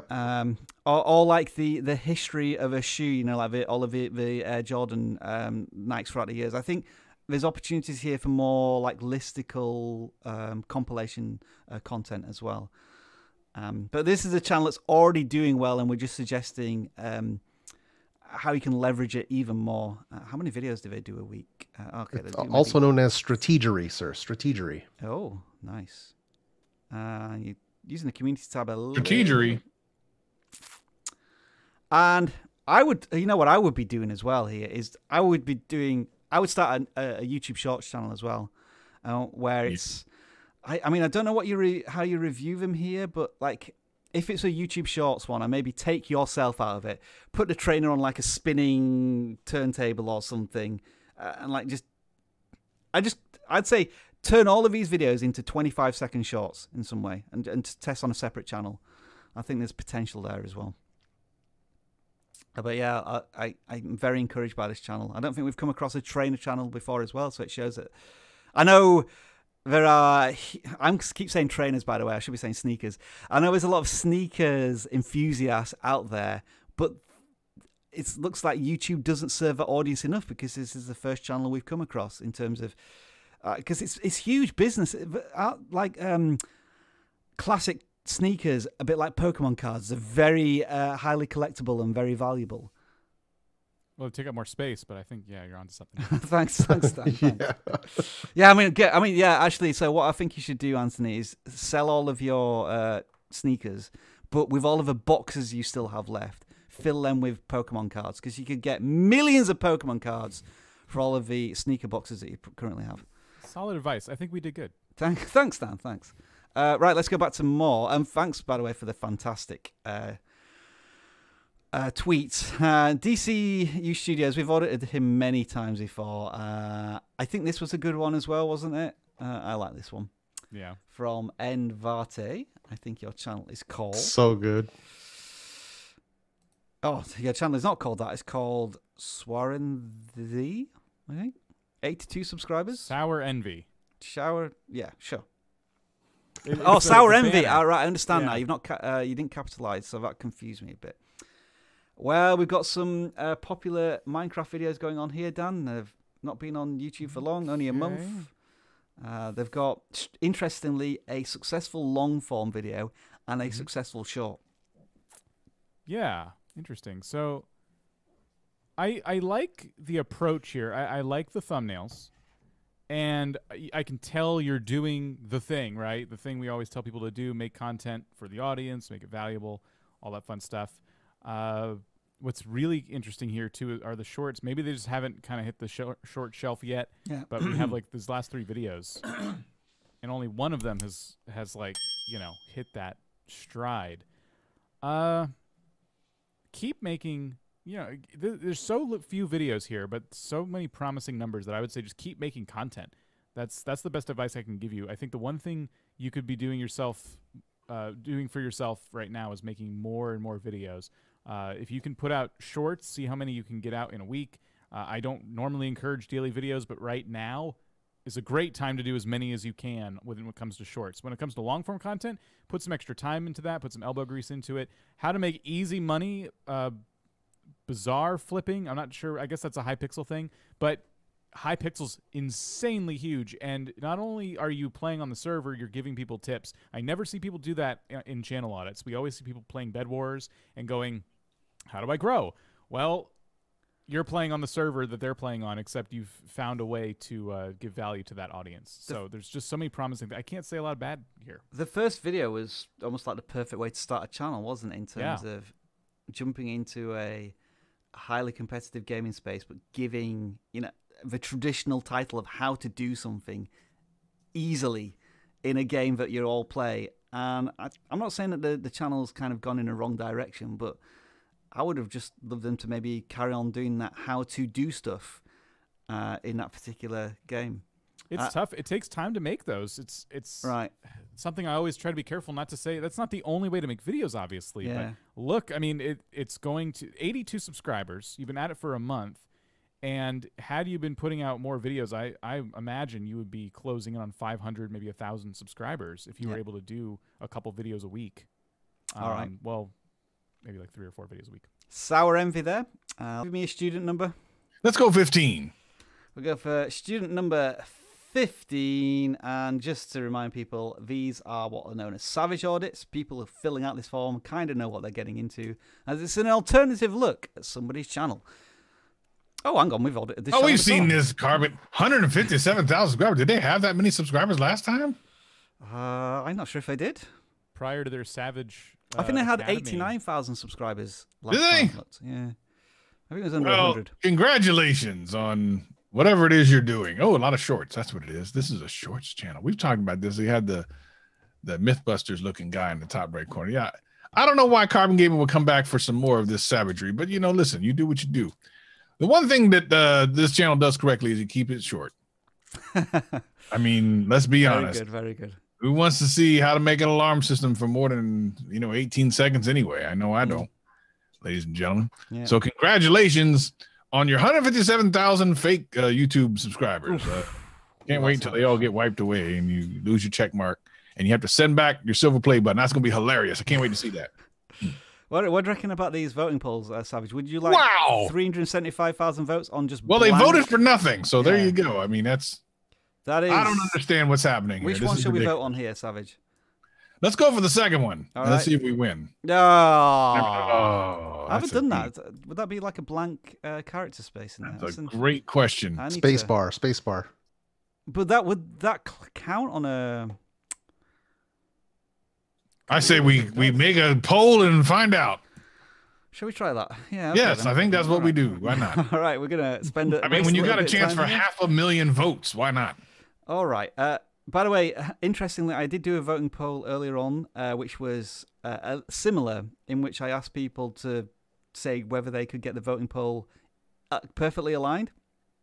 And that's pretty darn good. Yeah, they're not quite there, but there have been occasions where our audience broke the voting poll, so like that's not 100%, and also that's not 100% either there when they were voting, but somehow they managed it. Anyway, let's try this then. So Savage, You don't use that fancy metric system here in the U.S., That's Rob. true. I don't know. Maybe that's sort of the problem. So put in how savage are you, and then put in the 4 different options there. Right. Okay. So let's try this. Space. Yeah. You see, it's not picking them up. I was wrong. Yeah. There must be some sort of special character in there. We'll have to try that another time, Savage. Let's pick a channel, one more channel for you. Let's go. Where are we at? 26. Why not 26? 26. I'm sure if Carbon Gaming's in the chat, he can let us know. Or he's just submitted his channel and just disappeared. Right then, Savage, you have Eddie and Noah here. Eddie and Noah. Can we get 300 subs in March? No. Oh, they did it. They've already done it. Well, change it then. What's wrong with you, Eddie and Noah? Don't you pay attention to what's going on? You did 23 subscribers ago. Let's see. High pixel rank giveaway. This is more of this Minecraft stuff, isn't it? Is this what this is? It is, yeah. You know, to be honest, I take a look at this. I can't tell if it's Minecraft or Roblox. They look the same to me. I mean, remember Transformers and GoBots? I'll tell you something. Transformers, the cool kids had. GoBots, the kids that didn't have enough money is what they had. They had the GoBots because, you know, the GoBots were... Or He-Man and Thundercats? Thundercats. Oh. Oh, and you know, listen, I agree. I had both of those though because they were both cool. But GoBots were the broke down version of Transformers. Let's just be honest. Roblox is the broke down version of Minecraft. We all know this. No one wants to say it out loud except for the Savage Man, which I'm gonna do it every single time. Dan, we're getting into really weird 1980s references here, but was Hacksaw Jim Duggan in Thundercats? That's right. Look at that. That's a deep cut right there. I got a little bit of a laugh there. Thanks. It's so deep that Only 3 people laughed out of the 600 people that were watching this. Okay, real quick. I wasn't going to scream ho again. I think we've had our block fill trap. Wait a minute. USA. Sorry, go on. Build a battle car. Vote for your favorite. Can I look at that real quick? Can you play that? I want to see that real quick. It's 16 minutes. I'm not going to watch 16 You minutes. want to watch 16? We haven't got 16 minutes. I just want to see if that Lamborghini's in there. If this is some clickbait. That's what I want to see. Okay. Well, you know my internet is really not built for this. I noticed you got that Canadian internet. It's a metric system. Yeah, it's not good. Look, you can see You got the GoBots of internet is what you got. I certainly do. I got the Transformers internet. You got the GoBots internet. I'm not seeing this. You got the Roblox internet. Where is this battle car? Where is this cool car? There you go. Looks like a bed to me. This is terrible. What is happening? This is like the best beds are cars. So. This is like one of Dan's videos where you're watching. You're like, what is? Why am I watching this? This is not what I thought I was gonna get. Well, that cut deep as well, did it, Dan? There's no car. It's a pretty savage student, though. They tricked you into watching the video. They tricked even you to watch this video. Yeah, I've learned from you. That's a savage.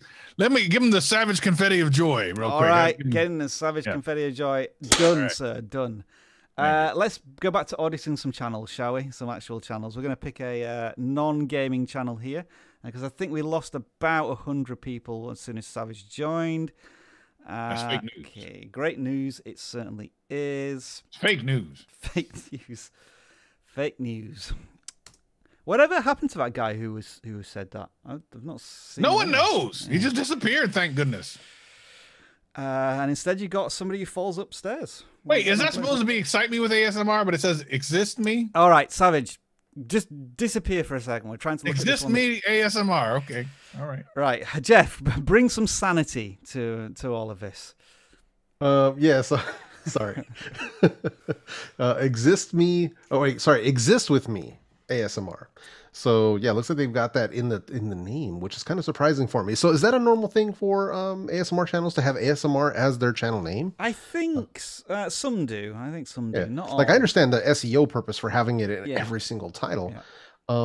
But yeah, this is quite interesting. Now I was not familiar with ASMRs for shorts because I always figured that was like a long, lengthy type of experience, like video wise and audible and stuff. So I'm actually quite interested in that. I'm very, very surprised to see this as somebody doing shorts and experimenting with it, but it seems to be doing pretty well. There's a couple of them in here. There's 341 there, 206. So some of them seem to be doing okay, I guess, which is quite interesting. I guess my question is in terms of but this is really difficult to do with shorts in that, so it's whispering. Now, also I'm noticing as well with all of these thumbnails that you're recording in landscape, but then you're turning it into a vertical video. Really, if you can try and make the recording in a vertical format to begin with, because that means that you can get closer to the camera, so to speak.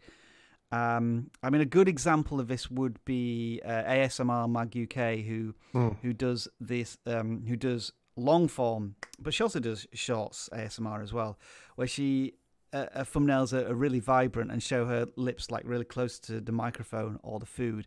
And so I'm just not getting from the thumbnails the ASMR vibe. I know that's difficult to do with shorts because you can't choose what your thumbnail is, but these big black borders are not helping you.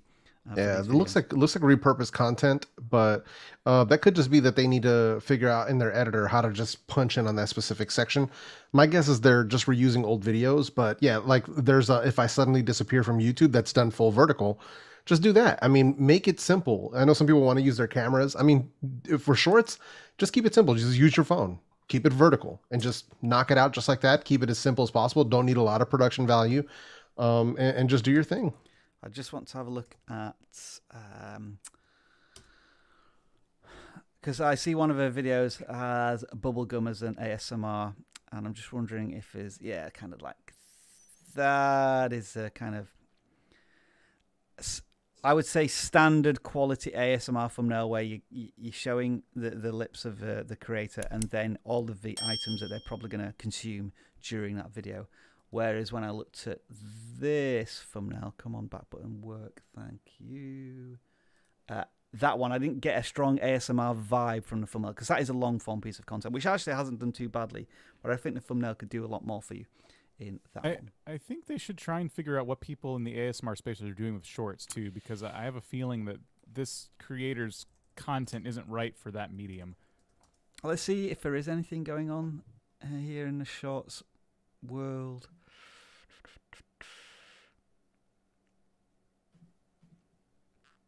And so there are some people. Oh, it's getting very surgical. Some of these. So all of these look more intriguing to me, though. Yeah. Because it's so hard to tell what's going on in the other shorts that on the channel we're looking at, and even the shorts that we're seeing here, it's very clear kind of what the vibe is. Yeah. You know. So more, I guess, more ASMR vibe in the thumbnails as best you can with YouTube Shorts, and certainly in the long form content. Yeah. Also, we definitely want you to stay on YouTube. We don't want you to suddenly disappear. You have a voice and a passion. We want you to share it on YouTube going forward. And hopefully that's why you wanted your channel to be audited. Let's pick a gaming channel now. And this is going to be channel number 84. Look at that. We're already over 500 submissions in the gaming area of our audit form. Let's see what we have here. It's Minor Bats. I thought it was going to be a Minecraft channel for sure. Oh, it is. Oh, it is. But so, what's the rocket got to do with anything in the channel button? Just thrown by that, and also in the channel icon. I'm seeing astronauts and rockets, and then Minecraft. Yeah, I think the branding's going to need some work here. Also, it looks like you're playing Minecraft maybe 9 years ago. Just the way some of these thumbnails are, you're using the old style of the Minecraft logo. Okay. You know, they just, and then the big green episode number. I don't know. There's a lot of different Minecrafty things kind of going on, mixed in with maybe even, is that Pac-Man? Okay, I can still tell it's Minecraft, but something about Pac-Man and Minecraft. Yeah. Although the channel is a Minecraft channel, I think what I'm going to say might be maybe a little controversial, but I think the channel is lacking some kind of focus within the Minecraft space. Needs to be more Minecrafty. Yes, because when we get here, we see rockets and astronauts, but there's no, like, if you were covering Minecraft mods that involved space travel, which there are a couple, if you were just doing stuff in there, I would get it. I'd see the connection, but it's so rare that, like, so Kerbal Space Program, that's a totally different game, and then that was the inspiration for the channel originally. Yeah, I think so. And then you jumped over to Minecraft, and now we're looking at changing the branding, changing the channel name, perhaps, perhaps not. You know, it's probably okay. And there's just too many different things going on. I think you should test something for a longer period of time before, you know, going away from it. I think you've been testing a lot of little things here and there, and there's not enough data for you. A couple of good thumbnails here, I think, Dan, as the most better performing ones. I feel as if this one's an interesting, I don't know, Minecraft conundrum. Are they going to jump or not? This one's just intriguing because of the colours and the repetition of them. I don't know what that's supposed to represent, but it just looks intriguing from my eye. And then, obviously, the Mario question mark block. That's going to appeal to me. And some of these are, I think you are doing shorts as well, but also long-form content as well. So there's a mix of videos that are performing well for your channel, although mostly Minecraft shorts I'm seeing in the last couple of weeks and months. If you're animating these yourself, I think you should try and do a run of Minecraft animations, because I just feel like you're mixing in Let's Plays and Minecraft animations and Minecraft shorts, and there's just so many things going on. We are at 833,590 subscribers. Are we going to get up to that 600 before the end? It's tight. It's tight. Let's, Jeff, just check in again with your wonderful memes of the week and see if there's anything new that we can pick here. Oh, what's going on here? Okay. That's not a bad one. I like that one. That's a good one. Now, this is George Carlin, isn't it? He's an American, a former American comedian. Yeah. I actually met him once. Yeah. I actually met him. Yeah, so savage. Who was that? One of the things I met George Carlin, I made him savage. That's what happened. All right. I'm not sure who met him, Travis or Savage there. I don't know what you're talking about. No. Hurt my brain. Okay. Look at my eyebrows in the next one. Yeah, this one. Hey, is that a creeper coming up behind me? What is that? Yep. Oh no. All right, Jeff, I'm gonna let you choose one of them. Why is this one come back? That was from about a year ago. And Dan, you've improved very much so in channel pronunciation. It's me who's terrible at it. Oh wow! You want to know the secret? Blimey! The secret is skipping names you can't pronounce. Yeah, there you go. So Jeff, pick one of these. Let's see here. I'm just gonna click on this one. Yeah, that is me, to be honest. Oh man, I like the one when God is watching you. All right, that one's just come back in. Somebody knows we're checking the channel audit, so we just post a tweet. Yeah, but yeah, Badlands is hitting us with the El Spamo on the. All right then. There. So is God looking down on this one? Crane Kai, I will pronounce that as. Welcome back to another Minecraft channel. Yeah. Now I am no Minecraft expert, but yeah, Crane Kai, man, he's over here cranking out all these videos. So yeah, 3 hours ago, 2 days ago. So yeah, it looks like he's making it happen with this stuff. But there's also some Call of Duty mixed in here too. So there's like Modern Warfare in there mixed in as well. So interesting. Let's just scroll down here. So Dan, this is, I think, one of those classic examples. Mostly, well, let's just say they've given up on Fortnite because this is what they're doing right now. This is an example of a channel that's just making stuff and hoping that something's going to happen just by virtue of the titles. Yes, more consistency here at least. We have a Minecraft, what they're calling a long play. I've never seen that term before, so I would have rethought that. Unless it's a thing, I could be out of touch a little bit, but Let's Play is usually what you see there, and it's not weird to see a 40-minute Let's Play. So here's the basic advice. First of all, custom thumbnails are really important. So you should be using those. Yep. Always. I see one here, but you should always be using custom thumbnails. 2, putting Minecraft Survival Long Play Part 30 no commentary is inviting a lot of people to not really click on the video because, 1, they're probably not going to find it because people aren't searching for Minecraft Survival Long Play Part 30.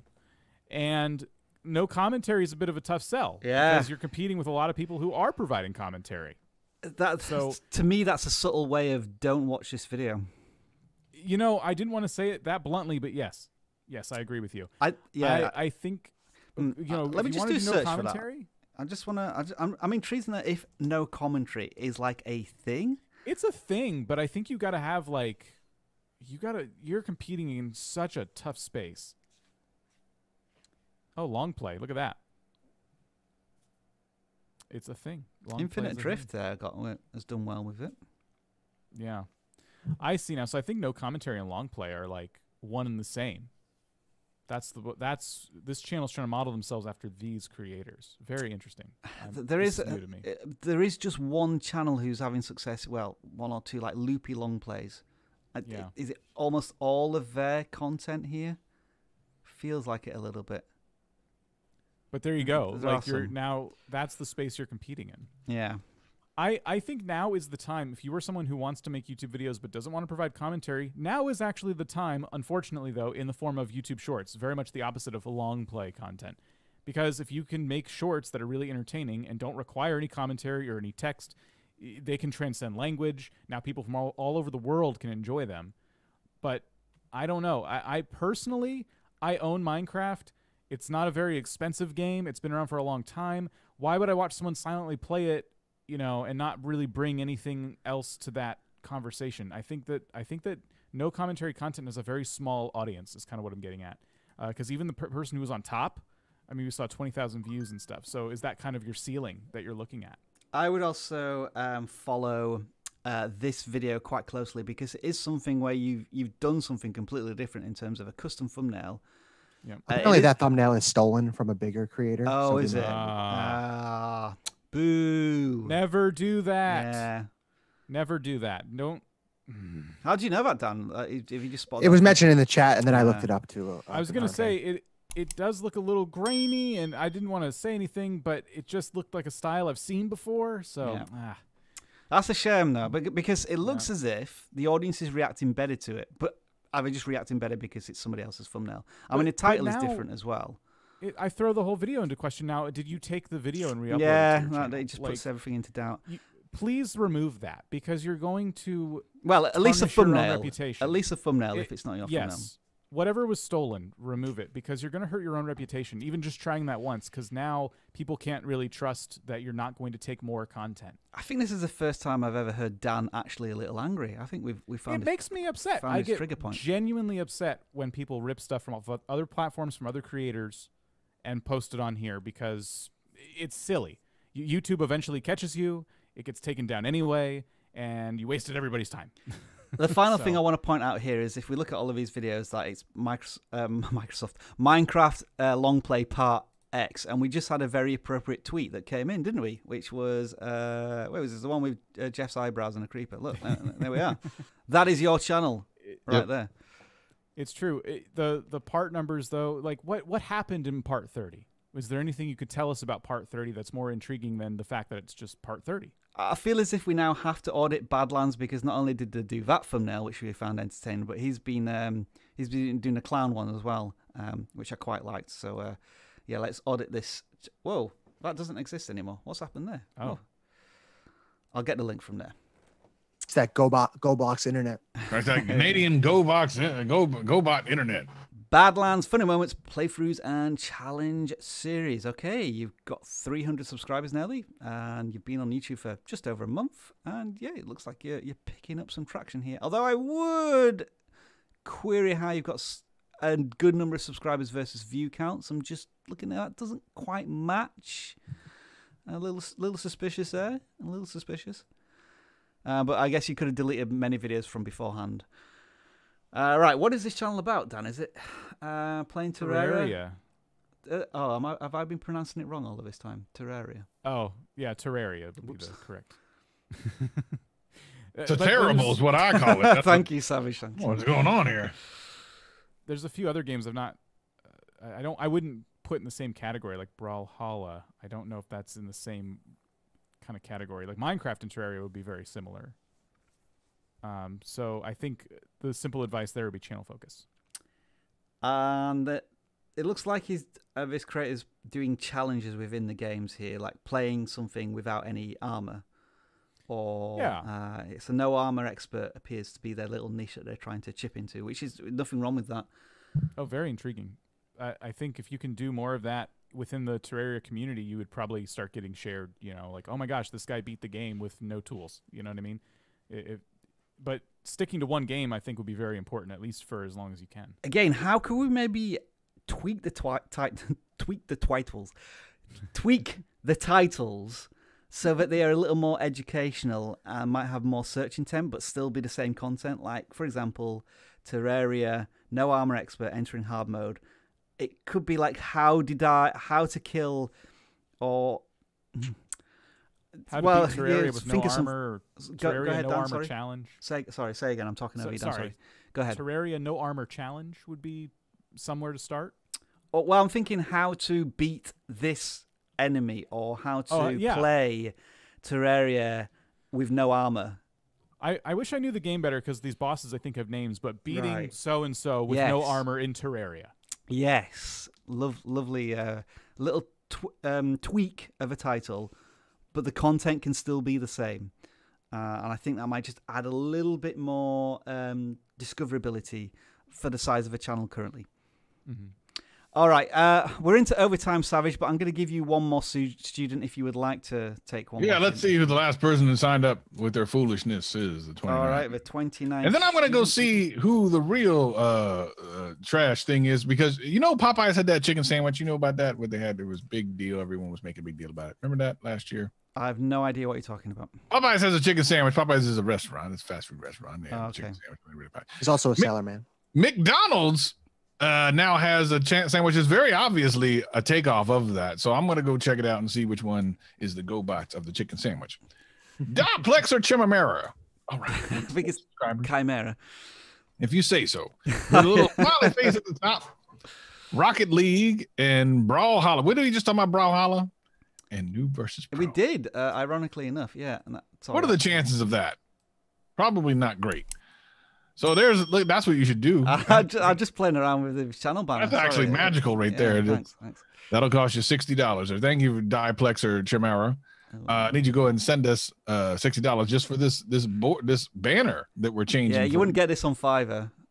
Never would get. Why can I not get the color right there? Oh, that's why. There. More technical difficulties on. All right. There we go. Okay, a little bit of green going on here. Yep. We got another little. Oh, there's a third eye. Oh, there it is. It's gonna have gnashy teeth. This one. It's almost like the hear no evil, see no evil, smell no evil. Is what's going on here? Anyway, wait. 2-on-2 Rocket League and Sonic, and they, I feel like Chimera doesn't really know what kind of games to play. Just play whatever. Just whatever. Turn on the machine, randomly let it pick something. You got montage number 3. Let me tell you, montage number 3 wasn't as good as montage number 2. If I'm being real honest, I agree. It peaked at 2. Mm-hmm. Montage number 1, you were lucky that I ever got through it. But I came back for 2, and I was actually kind of excited about montage number 2. Montage number 3 was trash. And the legendary fall fish. That's like, isn't that a filet of fish sandwich from McDonald's? That's legendary. And then it just fell over. Okay, selling Minecraft. Okay, so Diplexer Chimera, I'm going to tell you that on a scale from 1 to 10, this is a blue. And it's really important for you to take that back. Make all the changes that you need to so you can succeed on YouTube as well. Tell all your friends to sign up for the Savage Academy. And that is the time limit. The referee is calling it. It's a draw. Thank you, everybody, for joining us on Channel Audits this week. We hope you enjoyed this two-hour extravaganza into quiz channels. We looked at some food channels. We looked at a promising F1 channel. We've looked at multiple Minecraft channels, and then all of a sudden, Brawlhalla just took control of the last 5 minutes there. Savage, thank you as always. Time to read out some channel names and say goodbye to him, please. All right, to move very fast. Dem Ja Boys, and then we got Fortnite. We got a bunch of names that people just need to redo. Speedy Percent, I like that. We got Sarah Spiritual with the hearts, I appreciate. Zen Zarius, which is always great to have Zen Zarius. Maple's World reminds me of Maple Bacon. And 10 years ago, which is kind of a weird name to have, but it is what it is. Thank you, Savage, as always. Jeff, thank you for being our Memes of the Week guinea pig. We will have an appropriate video with all of those wonderful memes next week. Say goodbye to some of our audience, please. Oh, absolutely, man. So we got, who do we got? We got Cookie Cutter Clutter. Gotta love that name. We've also got the Furious Emerald. And last but not least, we've got Nerd Logic in the house. Dan H, who are you saying goodbye to? Yeah, let's see who we got in here. We got Ninja Jow 10, River Water 321. We're all about the numbers here. Pizza Cat Dog and Dream. That one is a mouthful. And to stick with our animal theme, Doggy C. Thanks for joining us. Dan C.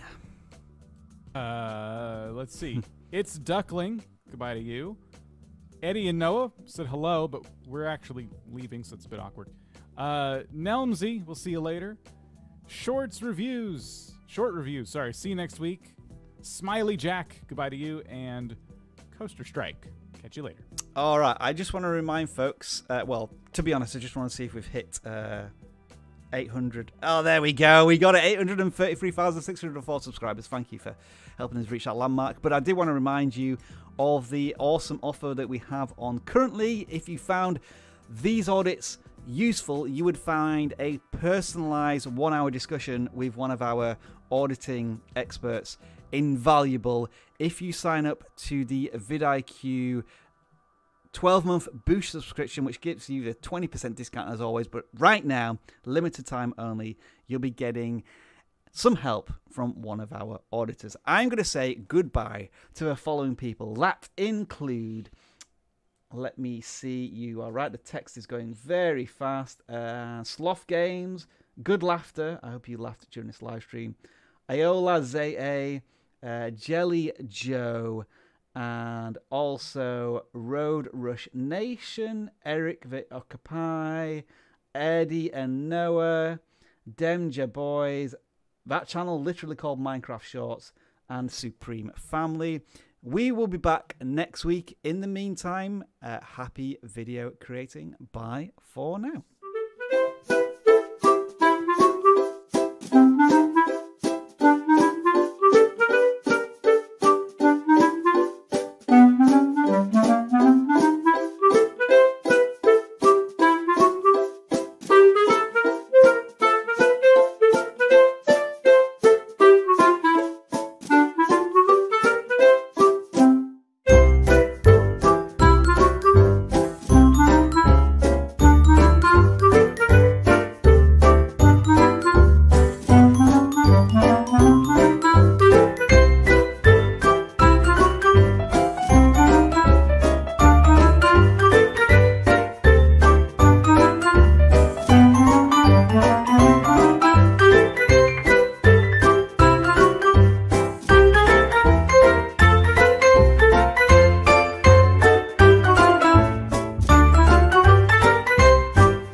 Well, there's 184 people who are probably stunned by my voice suddenly returning, because this is the extra time portion of the vidIQ channel audit livestream. Yes, some of you may be familiar that we do this every single week. We return for a little bit of extra content, and I always say, depending on how many people are watching right now, we will earn so much watch time. So with about 180 people watching, that's 3 hours of extra watch time of every minute. So if we did this for another 2,000 minutes, something along those lines, we'd have 4,000 hours of watch time to monetize our channel, I think. Is that right?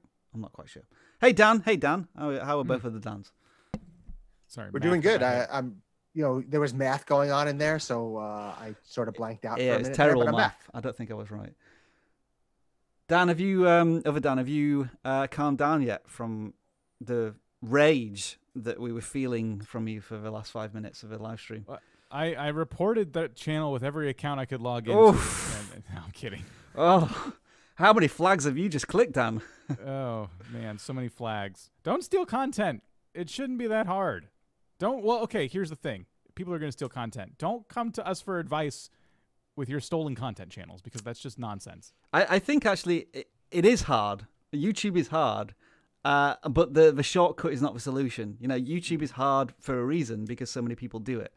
And yeah, looking for these shortcuts through using other people's thumbnails is not the way forward.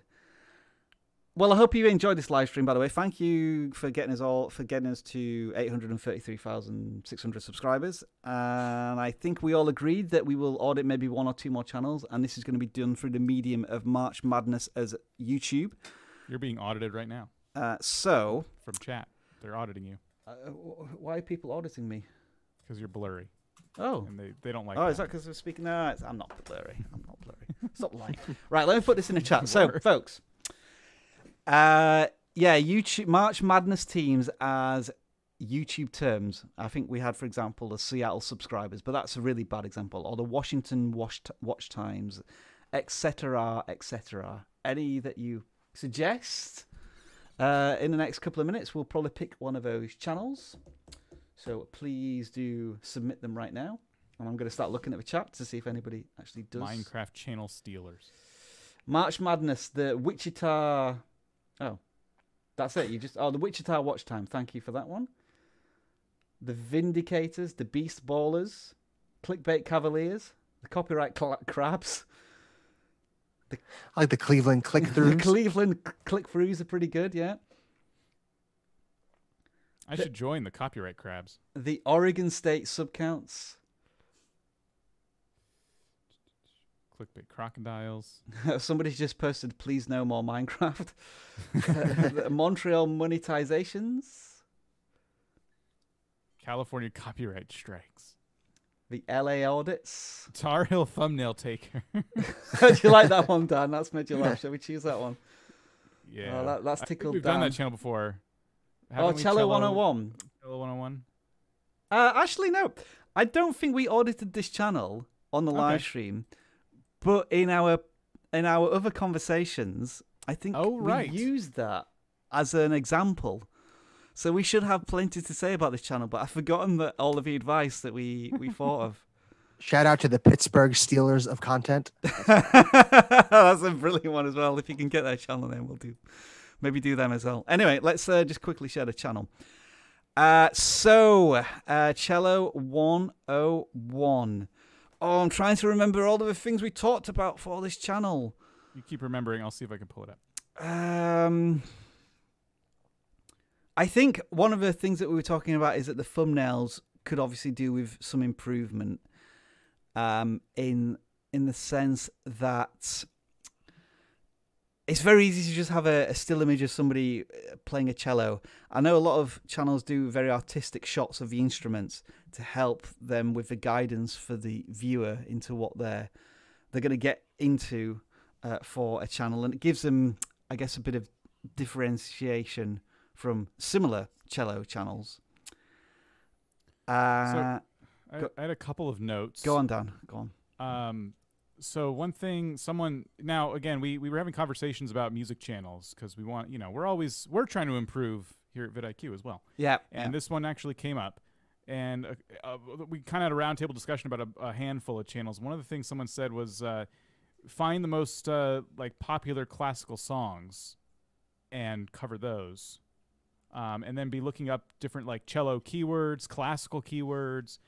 Things like that. So make sure you're making content that ranks in search is the standout advice there. That was it. It was including the music genre in the titles. That's something that we've never really thought about, but I think we spoke about it in the very first channel that we audited today in terms of lo-fi beats. Should we be removing free from a title and putting it somewhere else to make sure that the search aspect of that title, excuse me, is front and center?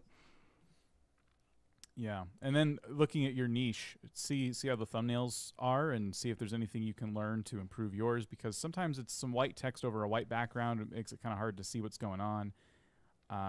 So the thumbnails could use a little bit of improvement there. I'll sort by most popular and see if there's any particular pieces or music that's jumping out here.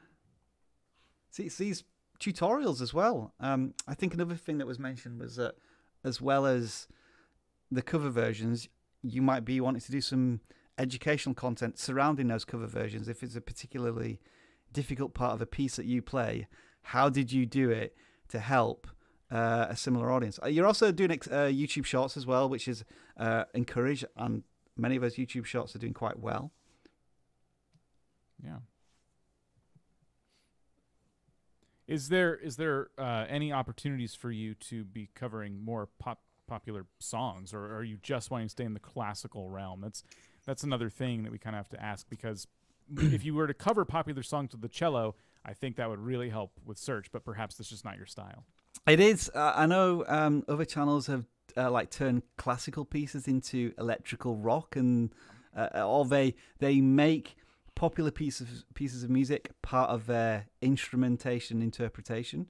But I think there's also there's a lot of film scores and television themes that often use classical music, like Star Trek is certainly, I know, and even The Simpsons I think uses a full orchestra. So are there sort of themes and tracks that you can pull from there as well?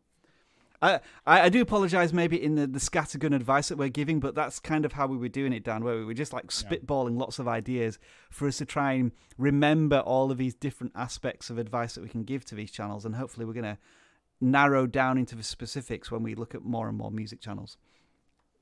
Yep. So yeah, there's a lot of things maybe Cello 101 that you've heard suggest there, so do try and maybe think of at least one or two aspects there. So I think certainly thumbnails, because you can apply that to all of your videos. And they're in chat saying that when they felt like when they got too fancy with thumbnails, they didn't help. But again, be sure you're looking at other folks who play the cello and see their thumbnails and see how you can replicate those. I'm just going to do a search for cello cover and see what.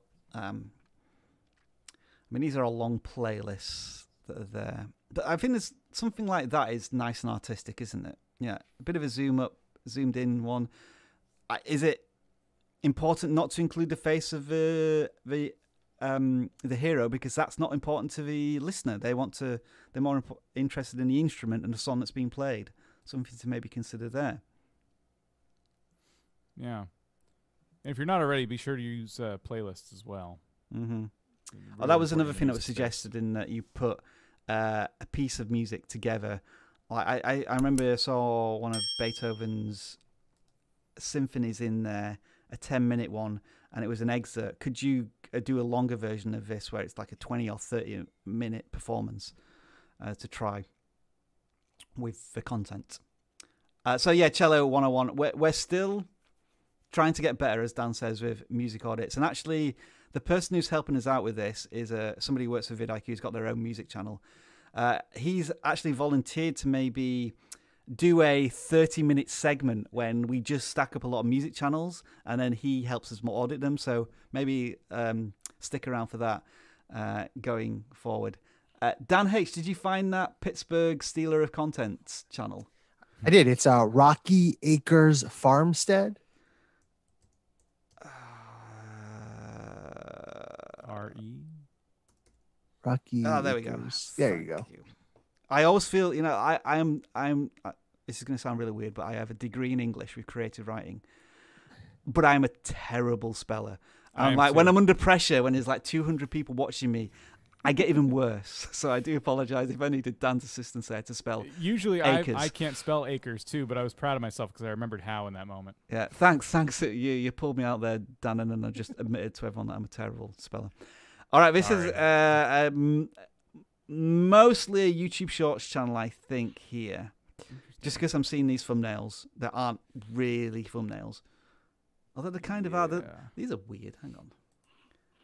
This is like Oh, they've taken horizontal content and shoved it into a vertical frame. And then added like a little graphic. Yeah, they just added a at the little bottom, to which it. is fine because that bit is covered up by the title on Shorts anyway.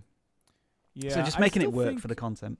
Yeah, I still think the viewer's experience would be better if you zoomed in more on the subject of the video and made it proper, like vertical or square content. You can do square. Square works on Shorts. True. You could fit a lot more in the frame. Yeah. So just keep the viewer's experience at top of mind when you're doing these, because your retention and people, like if people skip your short too fast, that's a great way for YouTube to stop recommending it. So these are all things you got to be keeping, top of mind. I applaud you for being hopefully one of the first farmstead channels to get into the YouTube short space. I'm hoping that as YouTube starts to better understand how to what's the word? Make this content more discoverable rather than it just being all Minecraft shorts or prank shorts. I'm hoping that these channels that are experimenting with their niche get rewarded in YouTube shorts eventually. It doesn't look as if that's happened just yet. And maybe it's the titles that aren't exciting enough, maybe, for shorts. Yeah. I was going to say, there's one title like Cleaning Her Up Real Good, and you can see the tractor there barely. It's so tiny. And I think you should make your titles a little more literal than that, like cleaning my tractor, on the farm or something like that. Like make it dead obvious in this, because all you have to communicate what your video is the thumbnail you can't choose and the title. Yep. So make sure your title is just dead obvious to anybody who might click on it. That is frustrating in the sense that a lot of people create content, and the first thing they do is decide on a thumbnail and a title. And YouTube Shorts just does not allow you to do that. So you kind of have to think about create the title of the video within the vacuum of not knowing what the thumbnail is going to be. And so, yeah, as you say, Dan, just being a bit more literal, but at the same time still having that intrigue and storytelling is important. If you were to pull this channel up on mobile and you went to your own channel and saw your own short shelf, you could see the thumbnails that people will see. Yeah.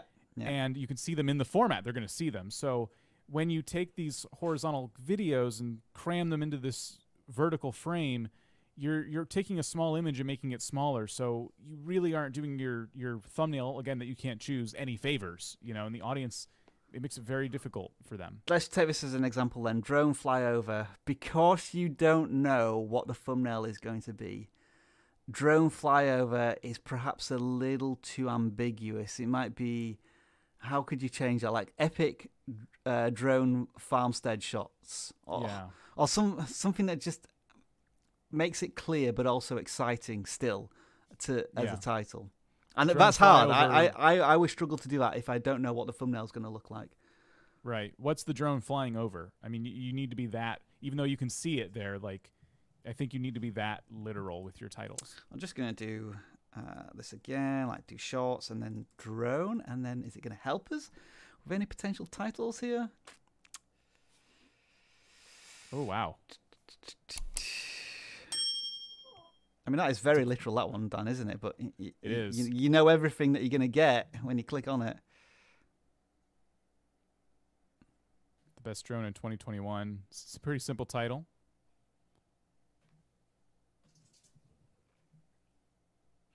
Now, a lot of people are putting custom thumbnails on shorts. You don't have to do that. That is totally your choice. Yeah. I don't know if that'll change one day, but The world's largest drone ship. Are there drone ships these days? Okay. I did not know that. learning a lot about drones. Yeah. Just having a quick look at the shorts there to see if there was any help for you. And then just, I guess, in general, in terms of long form content, the text is not great. It's just white text on a thumbnail, and often it's being obscured by the timestamp in many of these. I mean, I sometimes suggest just looking at gaming channels and how they use thumbnails, and sometimes adopting some of that style. Not maybe all of it, but in terms of the punch, the color, the stroke effect or the drop shadow that can really help position that in some way. Just let's have a look at this example, this last one. That looks like a toilet to me. I might be wrong. Well, it looks like one building. Like, I know it's two separate buildings when I look at it long enough, but the subject of the porta potty or whatever it is so small. It's a boiler, right? Okay, yeah. So you'd zoom in on like some aspect of that boiler, and then you might have some text in this top left-hand corner, and not as much text there. It could be like simply how we heat ? Or what else? You know, some Heating way the farm. How to heat? Yeah, heating farms ? Heating the farm or something simple like that. Yeah. So that's a little more advice there on thumbnails. I hope that's all been useful. Rocky Acres Farmstead. I think Dan will all agree that we're absolutely exhausted as usual after a 2.5-hour live stream. I got to break character. We're gonna, Dan needs to break character. I think I do now that you've mentioned that. That's making me want to break character. If anybody knows what that means, subtly, you will see. Didn't you break character when you went blurry all those times? I've been telling people that you're actually blurry in real life, and that we have to add a filter over you to make you in focus. Yeah, that is it. Like, the more I blur, the more I'm desperate to break character in such a way. We will be back tomorrow for the weekly product tour and Q&A. So, Dan, what are we doing tomorrow? Tomorrow we are showing off one of vidIQ's most ubiquitous tools that you see every single time. Blurry. I do apologize. Sorry. You see every time you load up YouTube. You can't get away from it. We're going to talk about the real-time stats bar and how it can help you track My favorite tool. Yes, all of your successes. We're also going to do a Q&A after that. So be sure if you have any questions, any burning questions for us, write them down now. Wait for Q&A tomorrow. Bring them on over, and we will probably do 90 minutes or something of Q&A. Yeah. After that. Followed by at the end, I take music requests. Last week I hummed the Halo theme tune and the Tetris theme tune. That may come back this week. It may not. My fiance was thoroughly embarrassed when she heard what I was doing, so I don't know if I'm going to do it this week. I want people to come to the live stream, and I feel like you just told a bunch of them not to. How can we get them to come back then, Dan? What should we promise them? You gotta promise you're not gonna hum anything. All right, I promise I will not hum any tunes. It's actually funny. Sorry, we're going into extra time now. On a couple of videos recently, I've been doing a final minute, which is called "Wasting a Minute of Your Life," and so it'll be something like I'll stare at a clock, waiting to change subscriber number for a minute, and nothing happens, or I'll hum a tune, or I'll do stupid YouTube faces, and I get comments saying, "I don't know about you, but the final minute was my favorite point." But then, ouch. But then, here's the interesting thing. I have to share this now, damn. And no, you're not sharing the screen. I know, right now. not yet. No. Okay. But I'm getting there. So if I go to content, this was a video that came out. Oh, which one was it? Was it this one? I thought you did a thing. I'm trying to remember.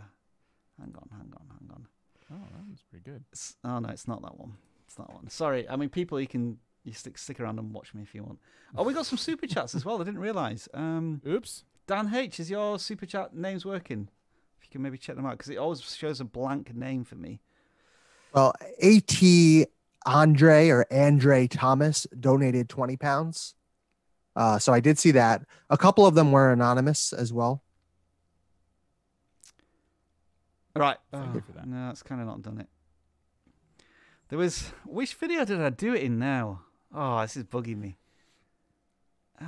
Pretty sure did you do it in the subscribers dead video? Because that's where you're attacking the pillow and messing with the sign at the end. Right? I feel thought like so. you did something. Right, so, in the okay. video. So, wasting 1 minute of your Yeah. life, right?